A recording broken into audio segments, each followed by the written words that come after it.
Hey guys, welcome to Picksburgh. This is Anthony. I appreciate you joining me for another one of these episodes of Collecting Profit. Today we have a special guest with us. We're going to be talking with Defness45. We're going to talk about the hobby.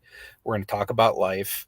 Michael's also going to be joining us, but he's running a little bit late today. I think he had a baseball game or something to catch up on. Shout out to the Lakers, who were losing last I checked. But again, I got to root for King James. The lighting might be a little off today, guys. I actually had some internet problems at the house. So this show is actually brought to you by Get Go by Giant Eagle. So let me know how everything sounds and everything like that, because low key, your boy is chilling at a Get Go right now because they have what appears to be pretty solid internet service. So, this episode of Collecting Profits officially brought to you by Giant Eagle Get Go. Giant Eagle, if you want to sponsor your boy, then we can definitely make something happen. But again, thank you for that stable internet connection. But again, we will be talking with Defness45. You guys might see that there is a link in the chat as well for BetterHelp. Since we're going to be talking about some hobby stuff, but I also want to talk about some life stuff tonight. Defness has a really unique channel where he actually uses the hobby and his passion for collecting cards to actually connect with people on a real level. And that's just something that I find to be really awesome. So if anyone does, find that you have any need to talk with somebody, there is a link there to get a discount in like reaching out to somebody for professional counseling there for BetterHelp. So I did want to just go ahead and share that with you guys as well.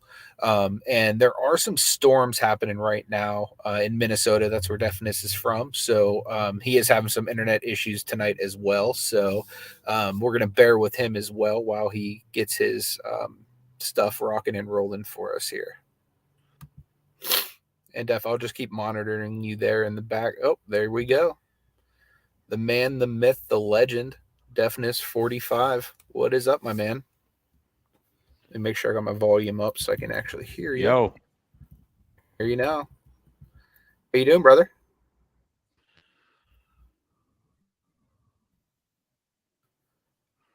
You're a little laggy. We'll give you up. There you go. Looks like I can see you again. And again, guys, just bear with us while we work out this internet stuff. Are you able to hear me all right, Def? On my end? While we work on getting your internet up to speed. What's going on here? Hey, what's up, brother? Are you able to hear me okay on your end? Say what's up to a few people in the chat here. What is going on to my guy Craig, Land Shark Picker? Good to see you, brother. Always a pleasure. We got my guy Dave, Parabellum Gaming, in the house. What is up, man?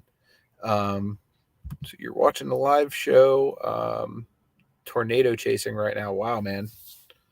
Is that in Minnesota or is that out in Australia somewhere? But yeah, it's definitely some rough weather out in Defness's neck of the woods. So we're going to keep waiting on him to pop in here. But like I said, we're going to get into some hobby stuff tonight. We're going to also get into some life stuff. One thing that I really like personally is Defness does a stream on his channel called In Depth, where he'll actually interview different people within the hobby. They'll talk about their passions for collecting, their PCs, stuff like that. But then he actually gets to know the person behind the PC, which I find really interesting. You know what I mean? Like, this person might collect Bo Jackson, but here's the reason why they collect Bo Jackson. Because when they were a kid, their grandfather and him, like play Techno Bowl or XYZ, you know what I mean? Like it just gets into like the real life situations behind why people collect. And I just find that to be really interesting. And, for myself personally, I find it to be a positive environment, where you can basically show up just where you're at to his chat, just the same you can here, you know what I mean? You can be yourself, you can hang out, you don't have to worry about being judged or anything like that, as it's a judgment-free zone. But, going through some tough times in my life, going through a divorce, I found solace hanging out, talking cards in this guy's chat. So, I really want to pick his brain about why he, what got him to use his channel and his passion for collecting in such a positive way. So, as soon as we can hopefully get him on here, we can kind of start asking him some of those questions. How's everybody's week been, though? Hopefully the internet on my end is okay. Like I said, I'm not at home right now. I am out, tethered to the closest Wi-Fi I could find. So this actually will probably also be a little bit shorter of an episode. Typically we run anywhere up to 2 hours, sometimes a little bit more, being that I don't really have anywhere to plug in right now. As soon as the battery starts to die, we're going to have to start to wind down the live stream. So hopefully, hopefully it'll last long and we can continue to let this party roll. Okay, it's in Oklahoma.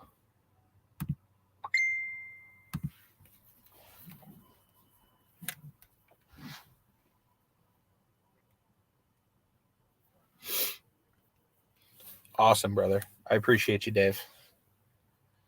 My guy, Parabellum Gaming here is a real one, man. I really appreciate you, Dave. Makes it a lot easier. Anybody watching any playoff basketball or picking up any cool cards lately? I've been selling a lot lately, like more so than picking up. Like I really haven't picked up a whole lot lately, if I'm being honest. Like I've been in straight up like hustle and sell mode. Been listing a ton. Couple weeks ago, whenever I was in LA, we had the eBay store over 2,000 listings, and had a couple people come through that like had some really, really big multi-quantity orders. I had one guy that literally ordered over 300 cards from me. There was a few graded ones, but for the most part, it was all raw cards, like under $2, which made my day because it's literally all the stuff that if it didn't sell soon, I was going to basically pull and just throw in a bargain box next time I have a show. So it made me feel really good to know that the work I put into getting those lower dollar cards listed actually paid off. And it was pretty much someone like myself that literally just goes through and, if they can get a little bit of a deal, they're willing to buy in bulk. And the awesome thing about this buyer was he literally was sending me offers of like 20 cents off, which I guess when they're like $2 cards, that's like, what, 20%. But I mean, for the most part, if it's within a reasonable amount, like I'm willing to wheel and deal on pretty much anything I keep in stock on eBay. Because if I'm being honest, the reason it's getting listed is because it's time for me to move on to something else and use that money towards, a different project or something like that. So, and yeah, Dave, your Kings have been killing it, brother. Absolutely love seeing that. As somebody who's like a Cavs fan, like a small market team, like outside of the LeBron years, it's been super lean. And I know it's been super lean up there in Sacktown, but really glad to see you guys, making the playoffs and giving it a push. Yeah, man, I'm sure that you've probably been cleaning up on Kings players too, like the past few years. Like even like a guy like De'Aaron Fox or like a Sabonis, you know what I mean? Like there's stuff like, probably up until now, it's probably seen a little bit of a premium, but I'm sure their stuff has been very affordable to pick up. That's kind of where I got lucky with a lot of my Cavs stuff. Like I still remember when Colin Sexton Mania was going wild a few years ago. I had so many Sexton cards and like PSA 10 condition Sexton cards, and I'm like, I'm going to take this card that I literally paid $30 for, a year ago, and now sell it for 300. You know what I mean? So I'm sure you'll probably have some of those. I don't even know if you sell, Dave, but typically what I'll do is in situations like this where like my PC like has gone up a lot in value, I'll sell it, and then like when it goes back down, I'll just rebuy it again. I did that a few years ago when the LeBron rookie was going like bonkers. I had a paper version, like it was a BGS 8.5. So I was like, you know what? This is a pretty good selling point, especially because I bought it at like the top of the market in 2021. I was like, this is a pretty good selling point, and I'm guessing it's probably going to continue to dip. So so I just I moved it and ended up finding another one like literally for half the price of what I paid for the 8.5 for a 9. Maybe 6 to 7 months later. And it was at Burbank in one of their new pickup cases, so it was just very, different market, and right now it's an affordable time to start picking up a lot of these cards you might have been priced out of. Yeah, I fully understand that. It like breaks my heart. Like I actually listed LeBron cards and Anderson Varejao cards today, and my heart is like hurting really badly about it. But right now I'm trying to basically use cards as like my full-time hustle, so I'm having to, move some stuff that I normally would hoard for myself. You know what I mean? But luckily I'm still able to keep like the truly, awesome stuff for myself, or like the most unique stuff for myself. But I did list a few LeBrizzles today, and actually a lot of LeBrons. I listed a ton of like my extra raw ones I had today, and even a few graded ones.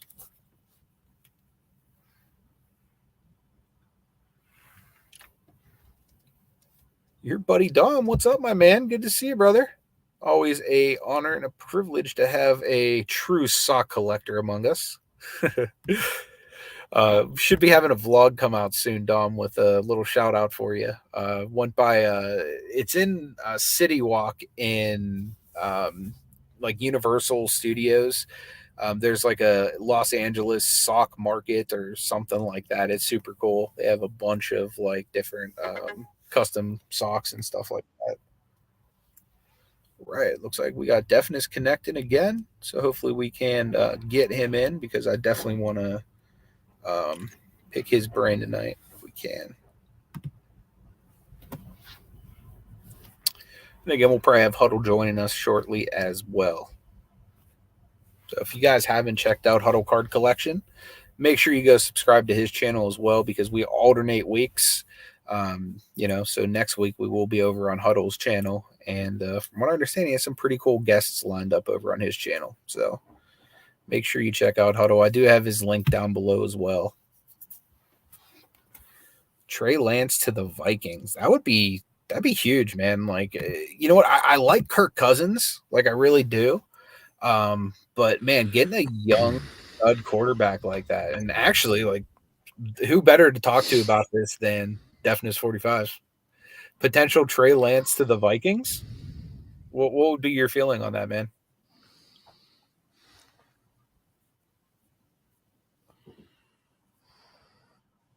You able to hear me, Def? Can you hear me?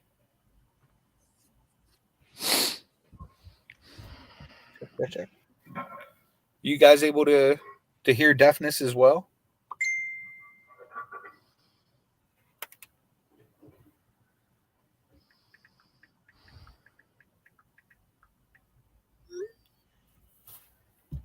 Yeah, I think that'd be huge though, Dave, if somehow they found a way to get Trey Lance.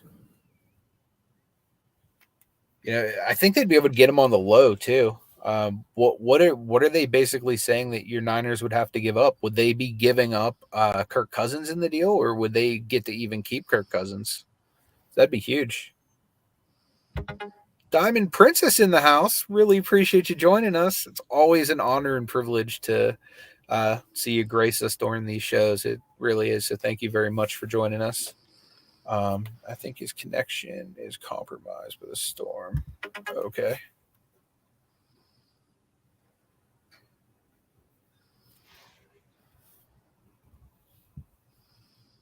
Huh. Interesting. Can you guys see Defness when I pull him up on screen?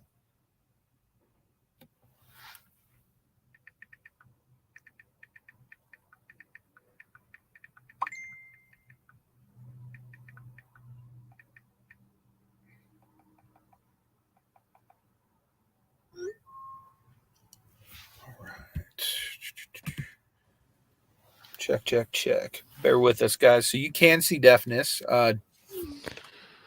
Def, can you hear me or see me? Here we go.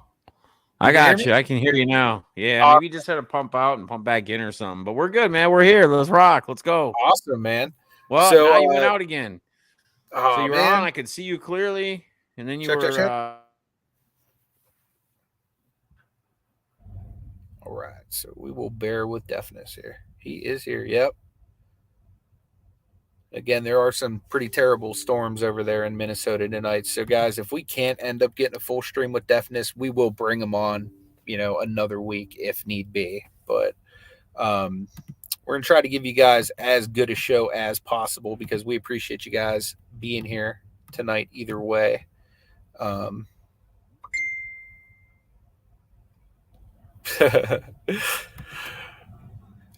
Dom says you got to behave in the chat. Do we have to behave on the stream, Dom? I'll try to pop Def out and then back in, see if that makes a difference. Looks like he's black now. Right. I'll just keep checking on him. He must have me confused. So let's see. Vikings get Trey Lance, 2023 third-round pick, number 99. 49ers get Kirk Cousins, a 2024 second-round pick. I do that all day long, personally, if I'm the Niners. And, honestly, it gives the Niners I do for both teams because you get a good veteran for the Niners to like kind of help with Brock Purdy if you really think he's the guy. And, Trey Lance gets a fresh start and he gets Justin Jefferson, which like is definitely nothing to sneeze at. Like I'd be thrilled like if I was Trey Lance and it's like, oh, I now have Justin Jefferson to throw the ball to? Hell yeah. Be all about that. Thanks for sharing that, man. I always love hearing what's happening this time of year because we're right on the eve of the NFL draft. Is there any certain players you guys are hoping your teams go for? I know my Steelers have been rumored to potentially even get an alum. Technically an alum, Joey Porter Jr. I don't know if you guys remember Jay Peasy. He used to do a little boot after he used to get the sack back in the day. So, man, I would not hate having his kid. Another bit of news was my Pittsburgh Steelers, barring a past physical, look to be picking up Allen Robinson from the Rams for basically a 7th-round pick. And I think they're going to pay him like $5 million a year, whereas the Rams still have to pay him almost $11 million of his remaining contract. So I'm pretty happy with that. He's also another Penn State guy. So it's like him and Joey Porter Jr. is also a Penn State guy. So interesting. I love seeing Penn State and Pitt guys come to play for the Steelers. We just got Kenny Pickett last year. Hoping to see a big sophomore season for Pickett. So Joel says that trade drops Jefferson stock big time. You know what? I feel like Cousins is underrated. I really do. Like, I don't think he gets like any respect. Like, I'm sure in Minnesota he does, but like around the league, when you think of like good starting quarterbacks, like most people don't be like, yeah, well, what about Kirk Cousins? You know what I mean? But like when you look at like fantasy stats and stuff like that, Kirk Cousins is actually pretty respectable in like his production over the years. I agree. It very well could, depending on how Lance plays. I know, like going into last season, a lot of the experts were saying that Trey Lance is like the next Patrick Mahomes as far as like talent and stuff like that. Now, obviously, if you guys have seen any of the memes, he definitely is not the next Patrick Mahomes as far as his hairline goes. Which, I mean, I can't really talk crap because I'm not blessed with a beautiful mane either. But yeah, I mean, I can see Trey Lance going either way. I haven't watched enough of his tape to like really, definitively say, he doesn't have more upside than Kirk Cousins. Dr. Mantis, what is going on? Appreciate you being here, and also appreciate the thumbs up. If you guys could throw those thumbs up on the video, that definitely helps us with the algorithm and people finding the channel or whatnot. We're going to be doing some big giveaways when we hit 4,000. Planning to do some slabs and potentially some eBay store credit as well. So depending on what you guys like, or like I even have like plushies and stuff in there, like even if you don't want to get a card or something for yourself, get something for your kid, or something for your wife, just to buy cards. What am I kidding? Who am I kidding? This is a card channel. You're gonna buy cards with it. You're probably buying cards. But there is the option, should you want to also get something for your wife and kids. But we're probably going to be dealing in cards here, if we're being honest.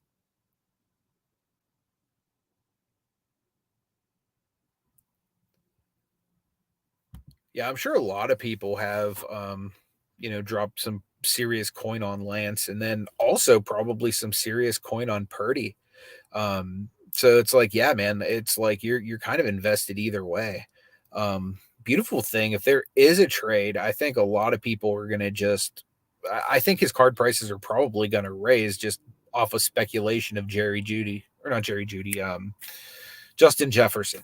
You know what I mean? Just because of like how elite of a wide receiver he is. I think that basically any quarterback playing with him has some value.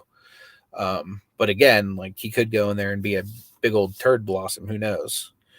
Dave, what's your opinion on Lance? What do you think his pro potential is? Like, what's his ceiling look like in your opinion, as like somebody that is invested in him and also has watched his games as a Niners fan?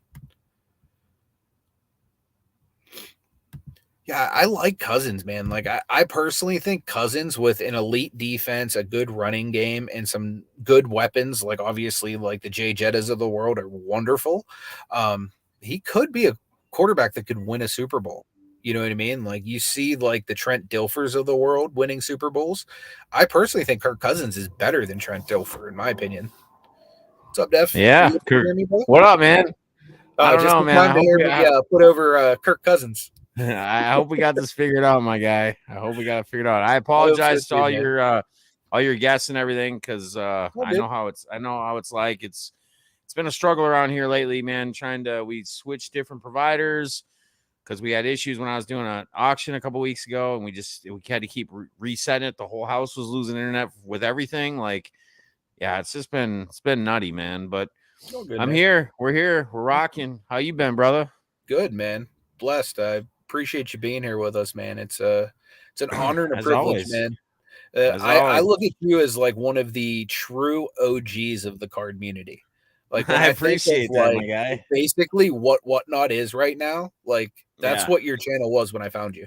Like and then I pretty much killed my channel, right? Because I was very active, and then I just stopped being active, and then kind of everybody forgot about me and like just moved on, and the hobby changed a lot and everything else, and I didn't keep up with it as well as I should have, and didn't stay in contact and stream enough. So it is what it is, man.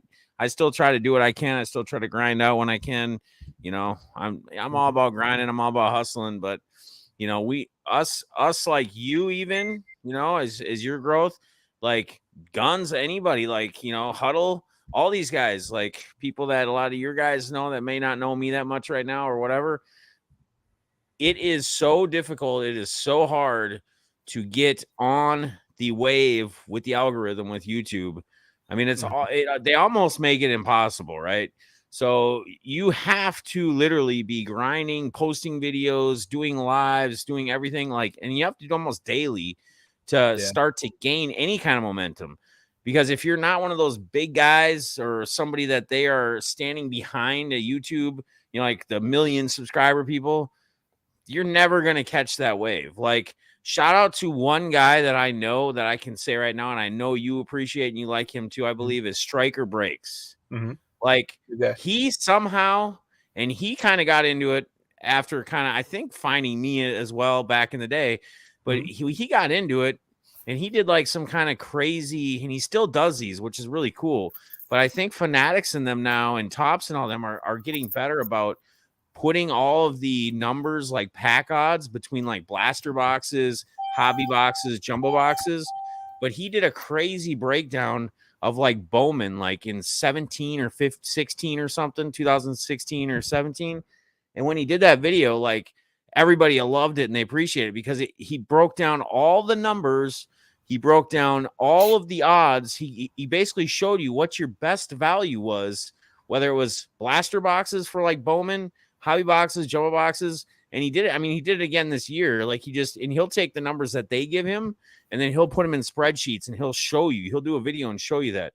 But he's blowing up now, man. Like when I pop in and check him out or pop in and say what's up to him every once in a blue moon, because he'll be doing it during the day. So I'll usually see him on live while I'm working. I'll have another screen open or whatever.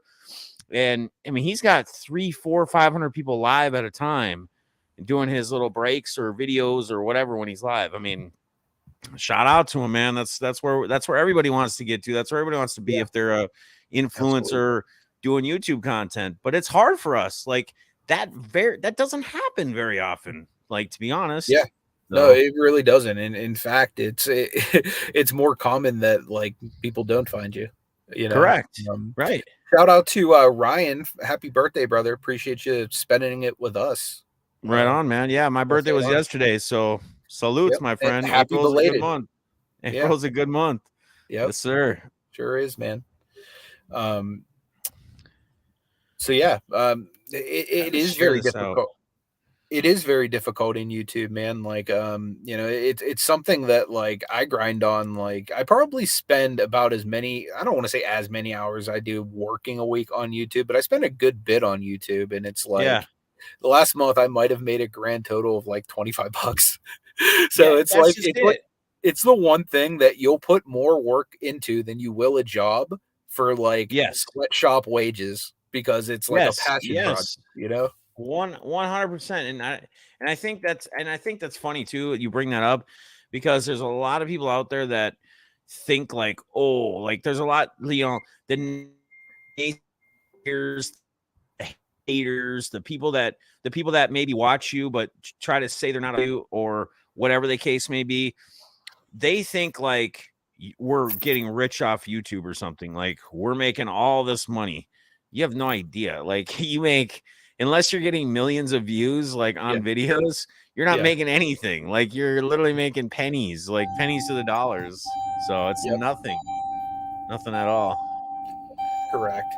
I mean, and that's the thing, like YouTube can be something that's lucrative. Like if you are one of those people we discussed that have like the 1 million+ subscribers, or even like if you have over 100,000 subscribers, like I know people that do like really well, but they also earn off of like, I guess, Facebook or, you know, different platforms as well, because you can monetize the same video multiple places from what I understand, which is something like I've been trying to do a little bit more with shorts.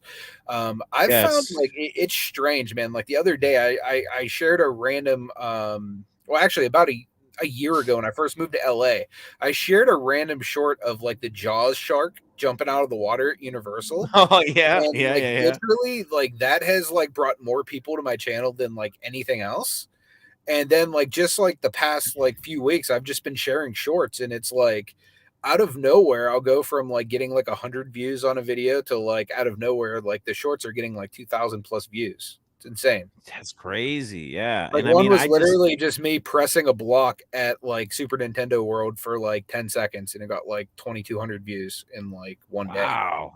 I gotta do some more shorts, man. I gotta take your little niche and, you know, and that's I'm wondering if YouTube's pushing it because of like the TikTok generation. I think they are. Yeah, I think they are. Because, you know, and you got to think about this too, right? So me and you both have done a lot of content. We've done a lot of videos. We've spent a lot of time. We have streams that are hour or hours long sometimes, depending upon what it is. You know, they always say like with vlogs and the other things you upload on YouTube that they should be like no more than 10 minutes, right? Well, most people, when you look at, like, if you actually dive into the analytics on a lot of that stuff, you find that people normally are not watching for more than maybe a minute and a half. Like if you look at the average span time, unless it's some video that's just intensely crazy, insane, and it can keep people's attention forever, people they jump in and they jump out, right? Especially in like lives, especially things like that.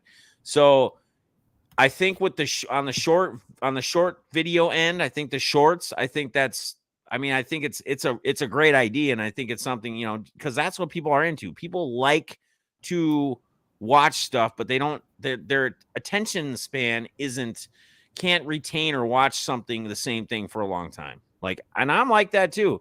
I'll pop in or I'll watch some things, and unless it can really just gauge my attention, or it's something that's just really super duper interesting, like the whole time, yeah, I'm probably going to be there for a minute or 2 minutes or 3 minutes, and I'm going to, you know, pop in, pop out, unless it's like an auction or something and people are in there chatting and you're chatting with them and you got the time to do it and nothing else comes up. You don't have kids that need something, or, you know, the wife needs something, or this or that, or, you know, you guys got something else going on, you got to go. That's typically how it is. So what up, Huddle, my man? How we doing, brother? Good. How are you? I'm chilling, man. I'm chilling. Good to see you, guy. What we want to know is, did you win? No. Win what? No. Well, I just want to say that the other team cheated. Yeah, they did. No. What were you playing? Baseball team I manage. Oh, okay. I manage a team of 17 and 18-year-olds. Okay. So we had a game tonight, and we just didn't play it as well as we could have. Let's just say that. Gotcha. Shout out to my guy Paul over here at Inside Shop. He's from the Off-Centered podcast over there on Facebook. If you guys haven't checked them out, make sure you do. They have some really interesting guests coming up on there. They just had a guy that, like, literally, like, if like someone's collection could be considered porn, it was like this guy they just had on last week. Like, he had like PMG Michael Jordan cards, like autographed Michael Jordan, like rookie cards. It was like the most insane, like, collect. Like, I didn't know one person could have that much heat. Like, and they were just showing like his top 10 favorite cards, and it was just insane. Oh yeah, man, that's awesome. Yeah, that's awesome, man. And that's, you know, it's funny you bring it up, you say that, but you know, with the hobby going in so many different directions and going so many different places these days, with so many people getting their hands into things, like going back to where it started, or what, you know what I mean? Like, we always talk about like the shiny, it's so shiny. Shout out to my man Pepino, man, shiny. But you look back at like some of those, like the first Bowman Best days, and like some of those where they had like those old gold refractors to 500 that were extremely hard to pull, right? I got like a Chris Carter because I'm a Vikings fan and Chris Carter's my dude. But you just, you know, it's one of the sexiest cards I've ever seen. And that thing was manufactured in the 90s, you know? Now you got they got these shiny cards today, and everybody's so cued in and gleamed in on shiny. But I mean, even let's talk about like even LeBron James, like his rookie cards, right? His Topps Chrome refractors and stuff, like back in 2000, what was it? 2000, give me the year again. Come on. Picksburgh, I'm putting you in the hot seat. 2003, 2004. 2003. I was 0203. I was 0203. Yeah. But shout out to Bron, the scoring champ. But if you go back and you look at it and how hard those were to get and how hard they were to pull, you know, it's like, it's just different, you know, it's different today. People get so excited over things that really they had a long time ago that were a lot harder to get. And it made it that much more crazy and cool back then. You know what I mean? Now it's like, yeah. Well, they were saying that Wanda Franco has that they kind of know of 211 one of ones. That's too many. Yeah. That's way too many. It's way too many for any player. You know, and it's like how many, because in one product set, right? Like a Topps Chrome or even I won't say Bowman. There's going to be variations in there, the colors and the numbered and parallels, but like your Topps and some of these other ones. Yeah. How many different versions are in just that one set of a player, rookie cards, variations, etc. There's way too many, you know, and now they got all these things they're doing. Like, man, I can't even keep up. I was popping in, jumping around the WhatsApp or whatever the hell it is. I don't even remember. I never really got into that much when it became a big thing. But they have all these like now like the Prism football. They got that Prism football box, right, where you get 401 cards. Yeah. And you get a 101 in every one of them. And they got like the special Pandora style Prism cards you can pull out of there. They're like numbered to 400. You know, Pandora that they put in the optic, like where they got the little box. It's like the background. They're all like little box. Yeah, I think they're the 25 in optic products. Yeah, they're like numbered to 400. They got all these other like they just keep expanding everything. Right now we got Prism Monopoly cards. Like I think the thing's cool. I think the Monopoly's cool. I think the hype is real with them. But it's like, how far are we going to take things? Are we going to have sorry cards next? I'm so sorry. Is it going to be all the sorry players, you know, in the sports? I mean, Disney's getting into gaming now, right? Isn't Disney's getting into gaming cards, right? Yep. Lorcana, I believe, is what it's going to be called. Yeah, Lorcana. Yeah. Jeff Wilson just came out and said it's going to overtake Pokemon as like the top TCG. Well, be careful. But be careful with Jeff Wilson because you know where his takes go. Will Grier, shout out. Going to be the greatest ever. Anyway. Yeah, just another thing to pump and dump. Will Grier still in the league? What's that? Does Will Grier play anywhere right now? I don't think maybe XFL. I don't think he's even on a team. I don't think he's on a team, honestly. Gosh. You know, when we were at the National in New Jersey, shout out to my man. I know our boy Egg will like this, but Alex, West Palm Beach Sports Cards. Mm-hmm. You know, I was at Airbnb with him and Eloy the Goat and all them. Shout out to those boys. I stayed with them when we were out there. And I ran into you the first day I made the show. I was just out there for the weekend. You were about leaving. Like we got to hang out for like an hour, maybe an hour and a half. You're the first guy I ran into outside of the guys I stayed with because I got there the night before. But he actually made it apparent to go find Jeff Wilson, and he's like, I'm a big fan, man. Can you sign this card? And it was a Will Grier rookie card.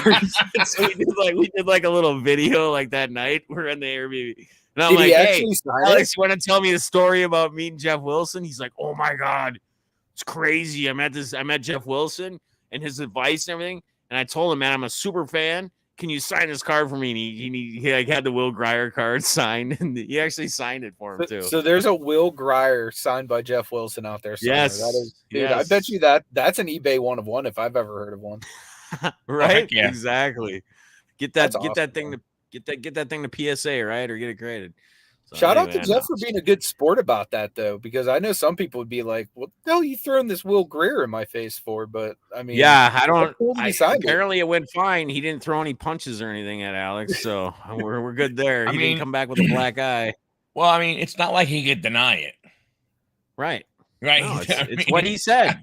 He's got to live by and die by what he says. I would use it. Yeah. I would use it, man. Like, because for me, like, you know how many times I've mentioned that I've spent way too much money on Sekou Demboya cards? Oh, God. Right. You know what I mean? Like, every single one stand on it. You got to own it. Yeah. Every single one of us that has done this for any length of time has picked wrong. And it's just, he does it publicly every day. Yeah. You know, so I guess that's the hard part. Right. Yeah. I mean, and that's just it. I mean, and again, this is all a lot of this stuff's just shot in the darks, right? I mean, think about it. Think about how many baseball prospects there are coming up, right? Think about how many, and these kids, when they're on a map or when they're on a radar, they're 16 years old, sometimes 17 years old.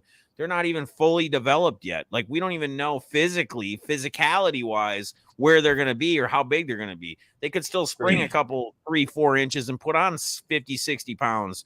You know, and have a weight difference in power. Now the weight doesn't necessarily determine your power and your bat. It's your swing and your swing speed. But at the same time, it can help, right? Hence Barry Bonds, Mark McGwire, all the Reuters back in the day that people love to hate. Like, that's there. How do you predict that? Like, you can go off of the rankings and how the scouts and everybody else like tier them and whatever else. But at the end of the day, when they're facing like your Garrett Coles of the world, you know, your Max Scherzers of the world, shout out Rosin, 10-day suspension today, any of that kind of stuff. I mean, we don't know what these guys can really do. If they can perform, if they can't perform, when they get up to that level, or if they can't. I mean, there's other sports, I think like NBA can be a little more predictable with players, I guess, just like it is if you look at it in an aspect of like DFS or daily fantasy sports, which I played a lot of. I haven't played as much anymore. I get more into player props these days more than anything, but you can predict NBA way better than you can baseball, right? Because even guys that are in the big leagues, even the best batters in the world can only bat 300, right? So 3 out of 10 times they can get a hit. And you can get guys that can get up to bat, and they could be the worst player on the team. They could be the 9-hole hitter, and they could hit the grand slam, or they could just go on a hitting tear. You don't really know. There's the EV and everything else is so spread in baseball. I think the same thing goes for prospecting with baseball. There's just so much talent. They're so young. You know, you're calling shots in the dark. I mean, I know he does it on a higher level. He probably has different metrics and everything else he dives into. But still, at the end of the day, it's a metric. It's a projection. Yeah. It's just like when you're playing anything like DFS or anything. Projections are only a guide. They can only get you so far. They can only help you so far. They can't make you determine what's really going to happen, right? Or who's really going to be that guy. So, yeah. I think that's the difference with baseball. That's why I think when with baseball, you know, if you have that hot prospect and looking at it from a investment or a buying and selling perspective, is that, you know, when these guys, when they're young and their cards are already going for big dollars, unless you're willing to take a major gamble, you're better off getting out as soon as you can, because they're half a season of bad, they're a half bad season away from their cards, going to crap. So, if you get that, like Jackson Holiday, I mean, number one, first and foremost, okay, Jackson Holiday, Jackson Churios, all these guys are like that. Their cards should not be going for 50 grand. I don't care. I'm sorry. I don't care if it is a 1-of-1 super refractor. There is no way that card should be a $300,000 card like it was, for Jackson Holiday. And the truth is if you get it, you really would be silly unless you're a well-off person. If you're the normal guy and you got one of those boxes and you opened it, in reality, you would be silly holding on to that card, because more than likely it's going to go down. Then more of them don't go up than go down when it's the younger players. Yeah. No, I agree. Michael, I agree. And, one of my biggest takes, I think, that I've always stressed and I always talked about, and I was even talking about this like 3 years ago, I think, on my streams. People would bring up about like young players versus we would say, what's the word I want to use? Like a player that's a proven player, right? Or somebody who's had a career, right? Let's talk about the GOAT again, LeBron James, real quick. And that's somebody I'd bring up 3-4 years ago. I said, you guys need to jump on rookies. You guys need to buy his rookies. This guy could get hurt tomorrow, even in season. It could be career ending at this point. 3-4 years ago. This is 3-4 years ago, before he's even the scoring champ, before he's done anything else. It doesn't matter. His value might drop just a little bit because the interest might not be there, because he's not as relevant, because he's not playing right now and he's hurt and he's not going to be able to play again. But the reality is he's still going to get into the Hall of Fame. And when he gets into that Hall of Fame, guess what? To the moon, baby. To the moon. That's what's going to end up happening. So, yes, proven players are the right way to go. These prospects are it's just risk taking, right? It's like playing a stock market. And I agree, Michael. I would never pay $50,000 or $100,000, even if I had the money. I would not pay it on some rookie prospect who is not proven. I don't care what somebody tells me. I don't care. They say, what's the real chances, right? It's kind of like Wander Franco. Okay. Remember when Franco and then people are like, this kid, and he's great talent. He's done very, very well. But has his cards really changed and went up even more in value than what they were before he was in the big leagues, before everybody was paying crazy amounts of money for him? I would say that they probably have dropped a little. I could be wrong. I haven't really looked at the numbers. I haven't really checked it out. No, they did. They dropped when he didn't play well. They came back a little bit at the beginning of this year because they got off to a hot start. But as always, now they start to come back. As it goes on. Hey Ryan, how you doing, buddy? let's talk about this real quick. So like with Wander, right? So the standard's already set before he's even made the bigs, right? It's already at a high level. The value is already almost at the ceiling, probably, right? Unless he gets to the Hall of Fame or unless he does something and breaks some crazy MLB records that makes it boost more, right? Because the expectation is up here. It's not here. It's not here. He doesn't have any there's not a lot of growth. There's not a lot of place to move. He's got to literally expand or exceed all these expectations, which people are saying this is going to be the greatest kid to come out in the last 10, 20 years, whatever they're saying, right? How much can he expand when he's already at that high, almost ceiling level? It's very difficult. It's very hard. So if you're taking a shot at a guy like that, I don't think that's a right move in my mind. Whereas I would be looking at some of these guys that are under the radar, that have potential, that maybe don't quite hit the metrics the same as he does, but they're similar, and they can come out, and maybe they're even a little bit younger yet too. Maybe they're in the first Bowman prospecting series, whatever. You're getting those first cards of them, you're finding them and taking shots at something like that. Because I think if I'm going to play it right, just like I do a lot of things in life, I'm going to do high risk. I'm not, if I'm going to take a shot at something, I'm going to do high risk. I'm not going to do something that's possibly just going to drop, or the guy has to do something that's through the roof to even make something happen, right? You're going to expand. You're going to get more value. It's going to climb as some of these guys that are under the radar or not valued to ceiling or almost ceiling, get around and start playing. That's my take. I mean, that's just, again, and I'm not a sports card investor. These are just my opinions. These are just how I see things. This is how I play the field. So don't take it for a grain of salt, but that's kind of where I see things. That's kind of where I'm at on it. Well, I think, you make a great point from a standpoint of was when you look at some of these guys, look at Julio Rodriguez, and a lot of people talk about things. And I was having a conversation with a buddy of mine. You're talking about, the old heads. I'm an old head when it comes to baseball, right? I started collecting. I mean, I've been following baseball since 1971, 71, started collecting in 1976 and stuff, right? So I'm considered one of those old heads. And back in the day, there was, if you were a pitcher, if you were a batter, there were two distinct sets of numbers, right? If you were a pitcher, it was 3,000 strikeouts or, something like that, and it was 300 wins. When you were a hitter, it was 3,000 hits, 500 home runs and stuff. And the thing is, the old heads like myself, we have to realize that in today's game, those numbers are not attainable anymore. They're not, right? Because pitchers aren't going to pitch as long, and it's not necessarily that the batters won't. But you think about it, Julio Rodriguez, even coming up when he did last year, right? Yep. He would have to average 200 hits a year for 15 years in a row to get 3,000 hits. Yeah. That's the type of stuff that's just not going to happen anymore. So we have to look at different ways to value what these guys do. And that's where some of these new stats and all this all-star stuff, comes in.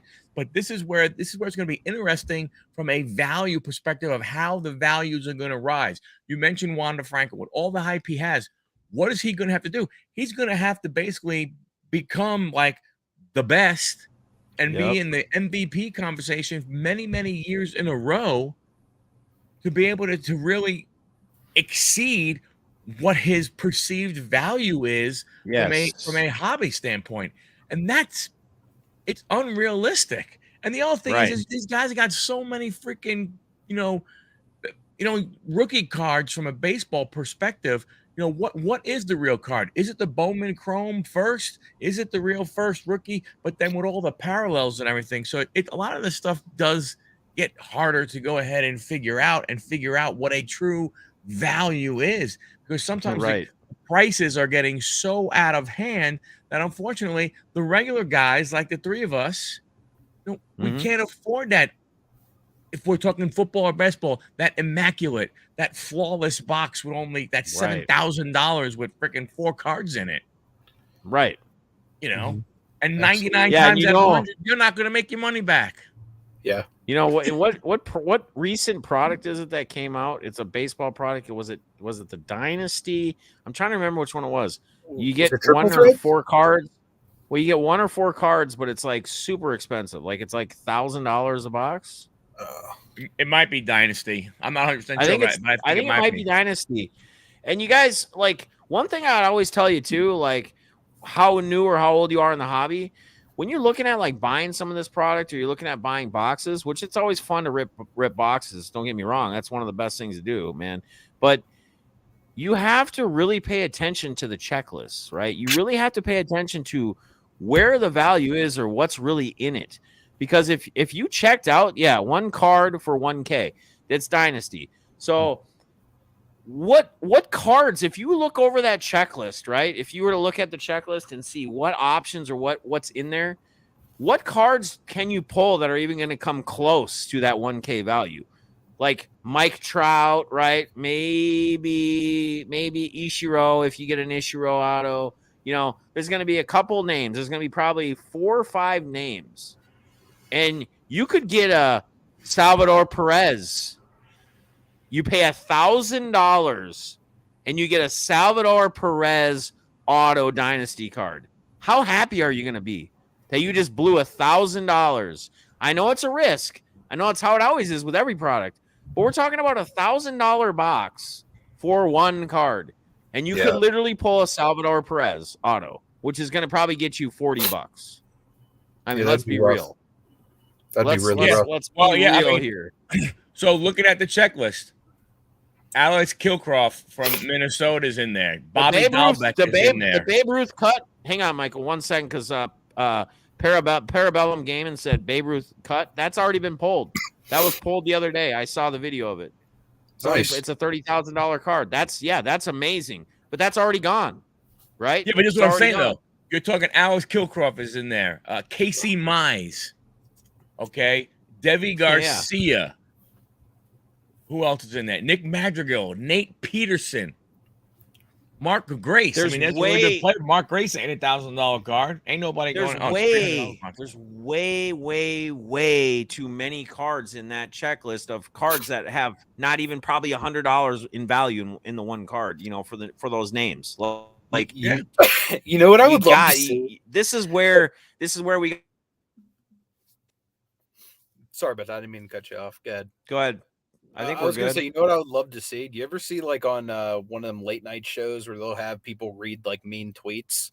I would love to have these people that are like bums in these autograph sets, like sit there and watch people pull them out of their products, like that they've paid $1,000 for. Like, what the hell, Salvador Perez? You know what I mean? It just started like going crazy. That'd be hilarious to watch. It would be awesome. Yes, I think it'd be awesome. Yeah, so my bad, man. Where were you going with that? What's that? I before I cut you off, did you want to finish your? Going on with the value. Yeah, the value. With value. It's really so hard to get value back on these $high boxes. Yeah, I tell you, man. What I'm gonna really start getting back into like ripping hobby boxes, but I'm taking a completely different angle these days. I'm gonna start, I'll probably record the videos, do them live or upload them, whatever. But I'm really going to start going back to like where the true good value is, right? So like if it was me right now and I was like, what product, let's just take baseball for right now, right? What product do I feel like at a price point has high potential and has great value? I know one right now that sticks out, and that's going to be Topps Stadium Club Chrome. You can get that a hobby box for like $150. Yep. And the amount of variations, the amount of cool cards that can be pulled out of there, I think is a way better value.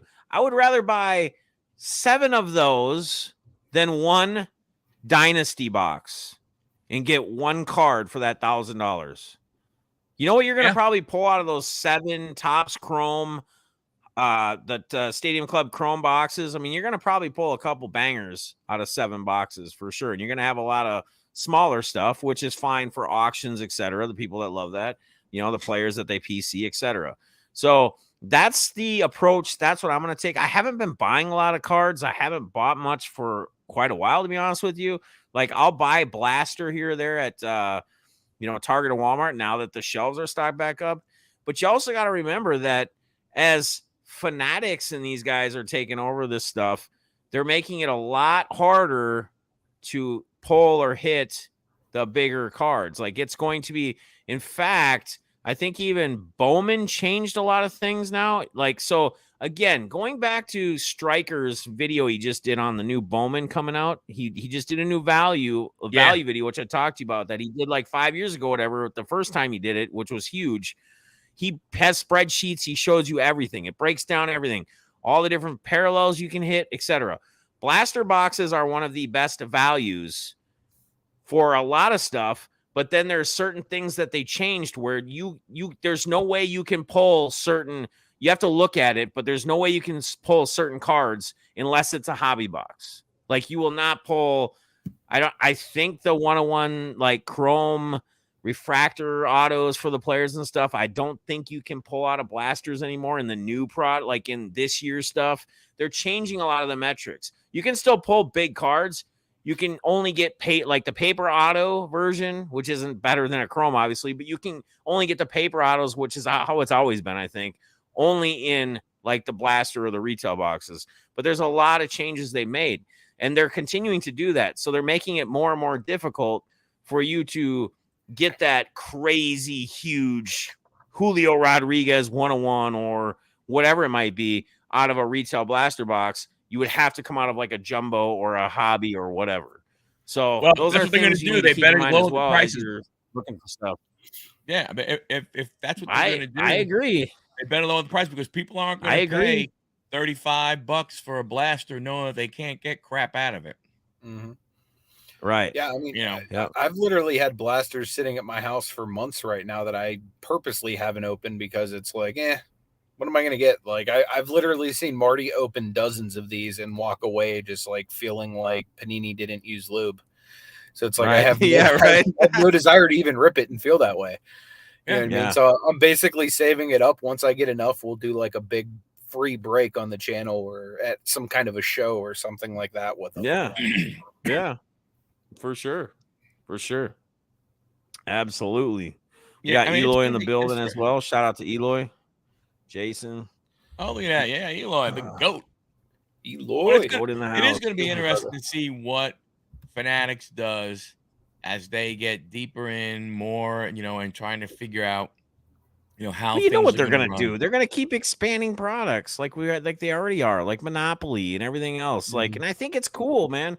Don't get me wrong. If I can get my hands on some Monopoly Prism basketball, you damn right I'm ripping it, retail, whatever. I'm not going to shame on it.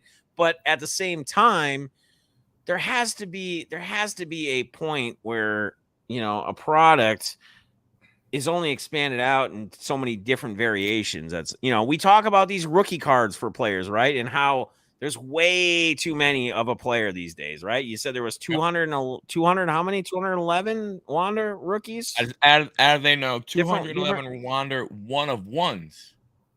Or one of ones. That's not even rookies. That's just one of, That's just one of ones. That's too many. That's way too many. Yeah. Like, how does 211 Wander Francos, how does the value still obtain on all of these different one-on-one Wanders when there's 211 variations? I get it. They're different manufacturer, different products, etc., whatever. But that takes everything out of it, right? Yep. Like, a one-on-one is a one-on-one, and there doesn't have to be a million different versions of a one-on-one. I don't agree with that. That's one thing I don't agree with. That's one thing that just doesn't sit right with me. But again, our hobby forever keeps changing. We got to just kind of go with it. We can whine and complain all we want. Nobody cares, right? Cry to somebody else or cry to yourself. Cry yourself to sleep. Nobody cares. Work harder, right? That's what they say.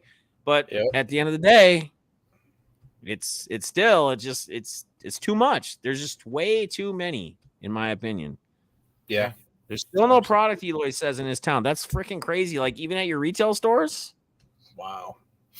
There's more product than they know what to do with in Pittsburgh. I know it was a little bit more difficult when I was still in Cali, because like the hobby is like on steroids out there. But I mean, man, I could literally go get like any Prism, Optic, Select, Mosaic, like any of the sets you want. Like, you know, you would have had to like go down a dark alley and meet some guy that had like 50 of these boxes set up on his table to get these like a year or two ago. And it's like now they're just everywhere. No one wants them. Yeah. It's crazy. I can go to the Walmart that's 4 miles from my house.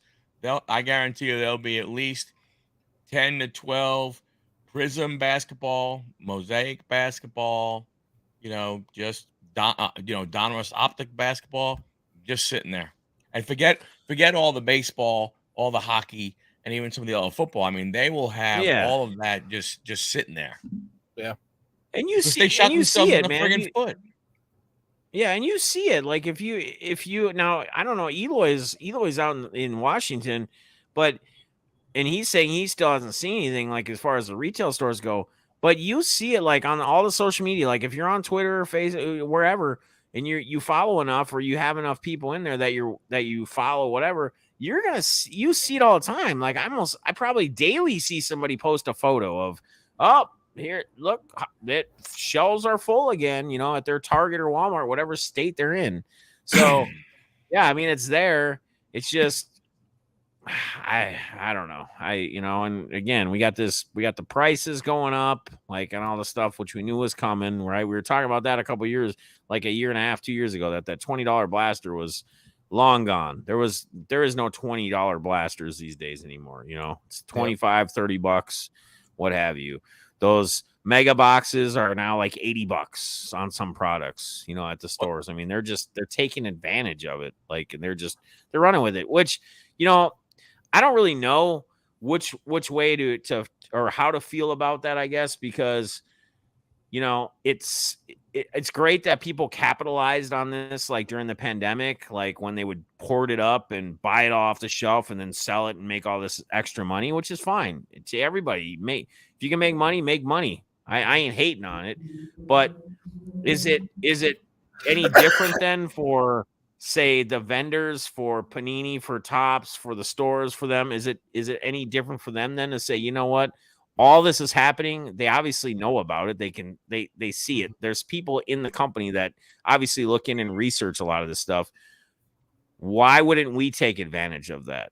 Why wouldn't we charge more, right? Why are these people, you know, secondhand just buying these for $20 and turn around and sell them for 30 or 40? Again, I still don't really know where I stand. What sits better with me, but you can't hate them for doing that either. Just, you know, other people capitalizing, making a bunch of money on it. So, well, no, but you know, but I think where they shot themselves in the foot was going ahead and really downplaying retail from a hit perspective. And I wonder if that was what their thought process is that if we don't put as many big hits and hits in retail product, will that keep the people away from going in there and clearing out the shelf? You know what I'm saying? Yeah. Will they go? Will that stop the clearing off the shelf and more product will be there? But the problem you have is with the price, again, you're going to open it. You're not going to, you know, if you're a collector, I mean, it's tough, right? Because we're collectors, but you know, resellers at the same time, right? So it's right. It's a fun thing. Like, you know, you'd like to go ahead and get the cards and everything, you know, but the truth is like me, I'm trying to resell so I could buy the stuff that I want to keep. Right. And that's what I'm trying to do. I'm not trying to go ahead and say, hey, you know, I mean, you know, buy what I want, you know, for me. I mean, that's the way, you know, that's the way I look at it. But I think, you know, it's going to be interesting. Like I said, you know, what are they going to do? The price is going to have to come down. I mean, you can't keep, again, you know, Eloy, I don't know, Eloy, that's crazy about what is by you. But by me, like, there's probably 2 Walmarts for me where they can't bring any more stock in because there's no room on the shelves shelf are full because it ain't moving. Right. They still have Chronicles basketball draft with Cade Cunningham and those guys in their college uniforms on the shelf. Oh, yeah. How far back is that? Yeah. I know, it's crazy. It's ridiculous. And the other thing is, with that being the exact same price as Prism, who the hell's going to buy that? Exactly. That's why it's still sitting there. Yeah. Or exactly. And they don't know the difference. All they know is this is cards.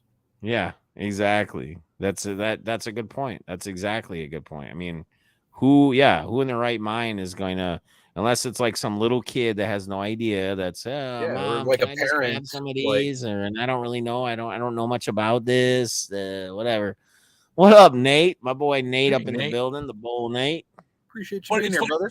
But it's funny you said. I was in Walmart the other day. I got stuff. I was standing on the checkout line, and it was right next to where the cards were and stuff.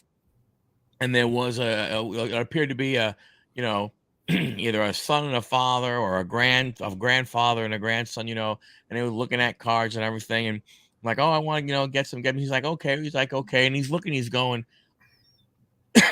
let's go look at some of these packs down over here, because these boxes I'm not paying, $35, $40, $50 for, so he wound up grabbing, like a, I don't know, a pack of, like Upper Deck Hockey Series 2 for the kid to go ahead, and have his stuff, because again, he's like, I'm not paying that kind of money. Right. For cardboard. Right. For shiny cardboard. And what makes it worse, Def, when you think about it, and Anthony, when you think about it, look at the quality control we've had. That's another reason why the shit's sitting on the shelves. Yep. Yeah. Good. Even if you do hit, like, your hit could be destroyed, and if it doesn't at least get a 9, then it's worthless. Like, even now, like, even looking at the PSA 9 market is like, I can go get a parallel of Darius Garland's rookie card for like $10 in a PSA 9. Right. It costs like almost 20 to grade with PSA. Right. Like, the market is crazy right now. It's just insane. I mean, it really is. And that's another thing too, is you're seeing a lot, and I don't know, man, has, like, with PSA in them, have they gotten harder on the grading, like, as far as the grades they give out? Because it seems like I'm seeing more and more people on the social media platforms posting about, this is the last time I'm sending the PSA, that look at all this, I got all these 8s and like whatever, and they thought for sure they were better than an 8. Like, I had people really look them over. I'm in the process of editing a video that I'll probably put out like next week sometime, or like the week after, that literally is that exact same thing. Like, honestly, like, I sent a bunch of cards and I probably lost like $300 on the submission because they hammered me with 8s and 6s. And the crazy thing is, these are cards I've cracked out of other companies' slabs that were like already graded 9.5s and 10s. So it's like, what are you guys looking at? Like, it just drives me crazy. Like, I'm prepping another submission to send out tomorrow, and it's like, literally, like, I've only sent 2 of my cards out of it, because it's like, I'm just so tired of like getting my cards inaccurately graded. I'd rather just sell them raw for the most part, but like, I have cards, like I have a Kenny Pickett Mosaic auto out of 99 that I definitely want to put in a slab. You know what I mean? I have an O'Neal Cruz auto that I definitely want to get put in a slab, like that type of stuff. So, that still goes to the evil empire either way, but I've like really drastically cut down because of that exact reason. Like, for example, I bought at the second to last Pittsburgh show I went to, somebody had a LeBron James Big Signs rookie card, and it's one of those ones that came like folded in the pack. They literally took it out of the pack and put it in a sleeve and never even unfolded it, to where like I looked at it and I was like, I've never seen a card like this that's a folded card look so clean in my life. And literally PSA sent me back an 8.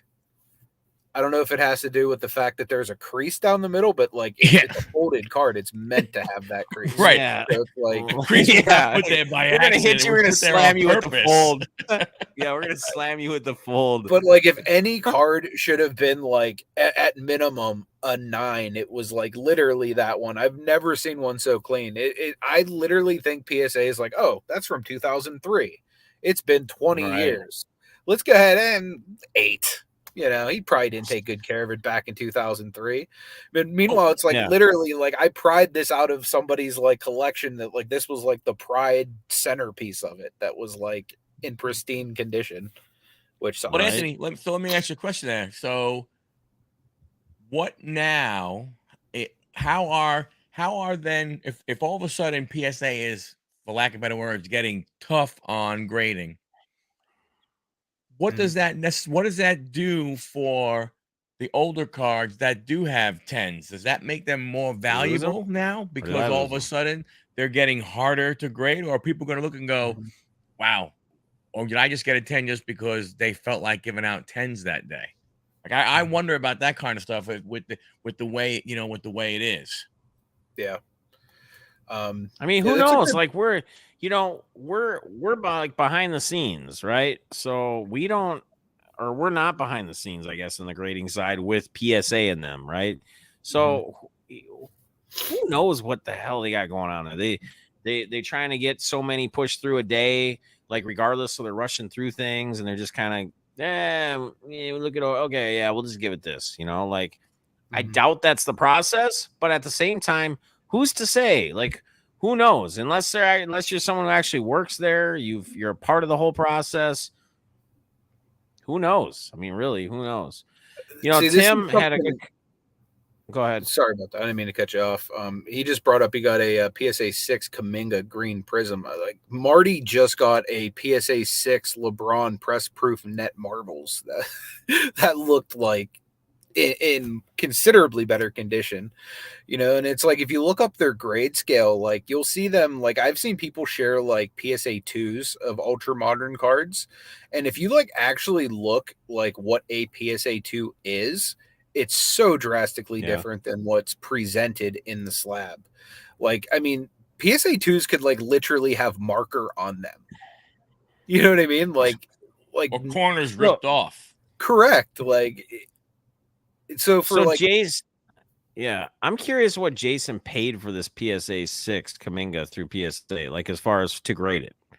Because probably $19. If I had to guess, unless he got the new special they have running that's like 16 for ultra modern. See, like and that's just robbery. I mean, I think Jason knows better. I don't think that he would just purposely send a card. I mean, I'm assuming he probably thought it'd be probably a 9, maybe a 9 or a 10. A 6 is so far off from a 9. Like, who in their right mind is going to send a card in that's a current, like that's a modern card that's going to get a 6, like to get graded? Who? I mean, if they know that, right? If they know that, I'm not saying Jason's a moron or idiot. I'm saying that's where things are a little weird because he knows what he's doing. I mean, he knows what he's looking for, and you turn around and you pay $19 to get this slabbed and to have a 6 on it, which nobody's going to want, right? Yeah. I mean, if this was a vintage card, total different story. 6 is freaking incredible, depending on what year the card is and who it is.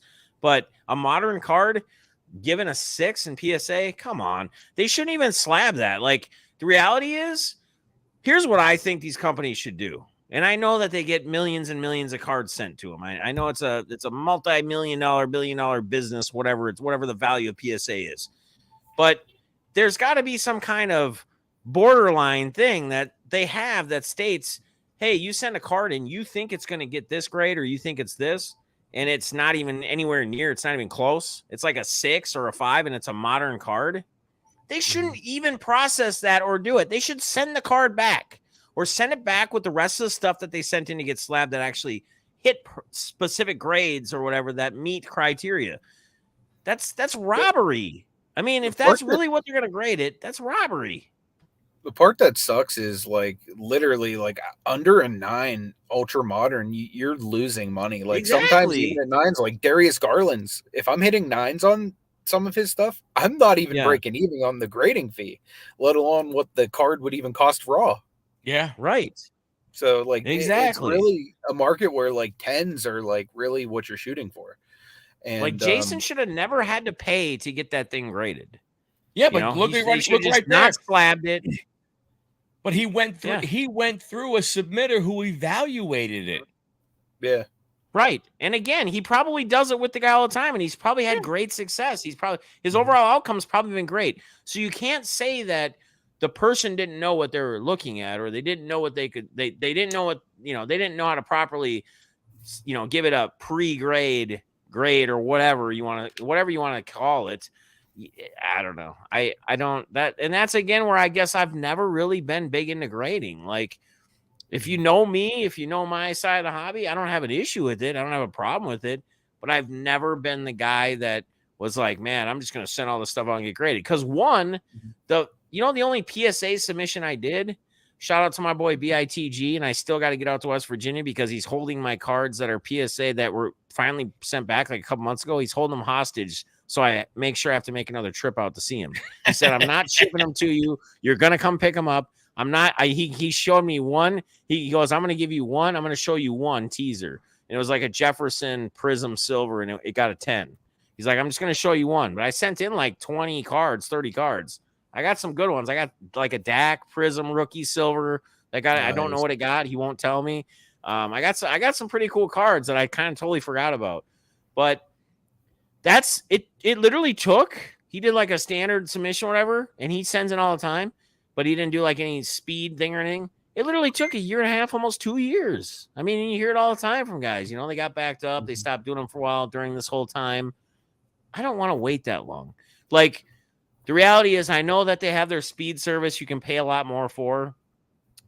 And you got to remember, guys, like on some of this stuff, if it's not PC stuff, like your personal collection type cards or players, and you're trying to get the grade up to get more value or sell it for more, you got to be very careful if you don't do like a speed process on certain players, prospects, etc., rookies, guys in season, because you're going to probably turn around and you're going to probably end up losing a lot of money because by the time you get it back, they're either going to be hurt, they're not going to be hyped anymore, they're not going to be the guy anymore, whatever it might be. There's so many variables. We know how this game goes. Everything's so up and down, roller coaster, ride the wave typeness. Just, I don't know. That's why I could never really get into it, right? And I don't want to pay a bunch of extra money for a speed service unless I hit some crazy 101 card that's going to sell for 6 figures if it's, a 10 or something. Okay, yeah, maybe I'll entertain that. But other than that, no. I'm not sitting here trying to play that game. It's just it's not for me. I can make money other ways. Many easier ways. I can get up a little bit earlier and take a couple extra calls for work, whatever. I'm not going to be that. I'm not going to do that type of grind because in the end all, I think there's going to be a lot more loss unless you're on the prospect rookie side or the players that are hyped at a certain time, you hit a certain card, unless you honestly, and a lot of people do it, the express services or whatever. But again, what are we paying for that? You know what I mean? Like, so well, and then don't forget, you have the other, Def, you think about it, you have the other piece of that. Oh, you may, you're good. We get mobile now. He's worldwide over here. You like that? If you guys are new to the stream, I said in the beginning, this stream was brought to you by GetGo, which it was because the internet went out right before the stream. So I've been streaming literally from the gas station, guys. So the battery ran out, or at least it's like within 10%. So I figured I'd just jump over here so that way we didn't have to cut the stream short. Hey, shout out. Hang on 1 second, Michael, and I'll let you talk. I just seen a comment from Jason. Jason said, Def, you remember that Chris Godwin gold selected 10? Yeah. I saw it to him in an auction. He got a 9. It was out of 10. Select gold Chris Godwin. Sick card. That's awesome. Yeah, wow. He got a PSA 9. That's, hey, didn't get the 10, but he got a 9. That's still good, man. Still good. So and don't forget, you were talking about, hey, if you had that big dollar card, you're going to send it in for a quick service. Yeah, but don't forget also, PSA is going to go ahead and upcharge you for value on top of that. Yeah, right. So if your card is worth more, bang, you wind up getting, more. Hello, Alexis, how you doing? Hey, speaking of grading, shout out to our guest last week, Alexis over there at Imperial Card Grading in Australia. Oh, wow. Really appreciate you hanging out with us, brother. Yeah. Across the pond. They're representing, man. Parabellum Gaming is also from Australia. Shout out to my guy, Dave.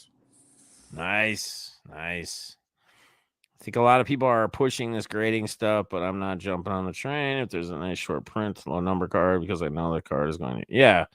Exactly. I mean, and I think Tim hit it on the head earlier too. He had another good comment about, and this is something I've always stressed in the past, and I think a lot of people stress, that aren't just really just strictly driven for money, like look at it more of a business than anything else, and more of collecting and hobby and fun, like it should be for a lot of people, is to really collect what you want and not get into the big, it's like, I don't know. It's kind of like the whole Whatnot thing, like when Whatnot really blew up, some of those bigger breakers that are on that channel, whatever. I'm not gonna give them any more publicity or marketing. I'm not gonna even say their names. They get enough.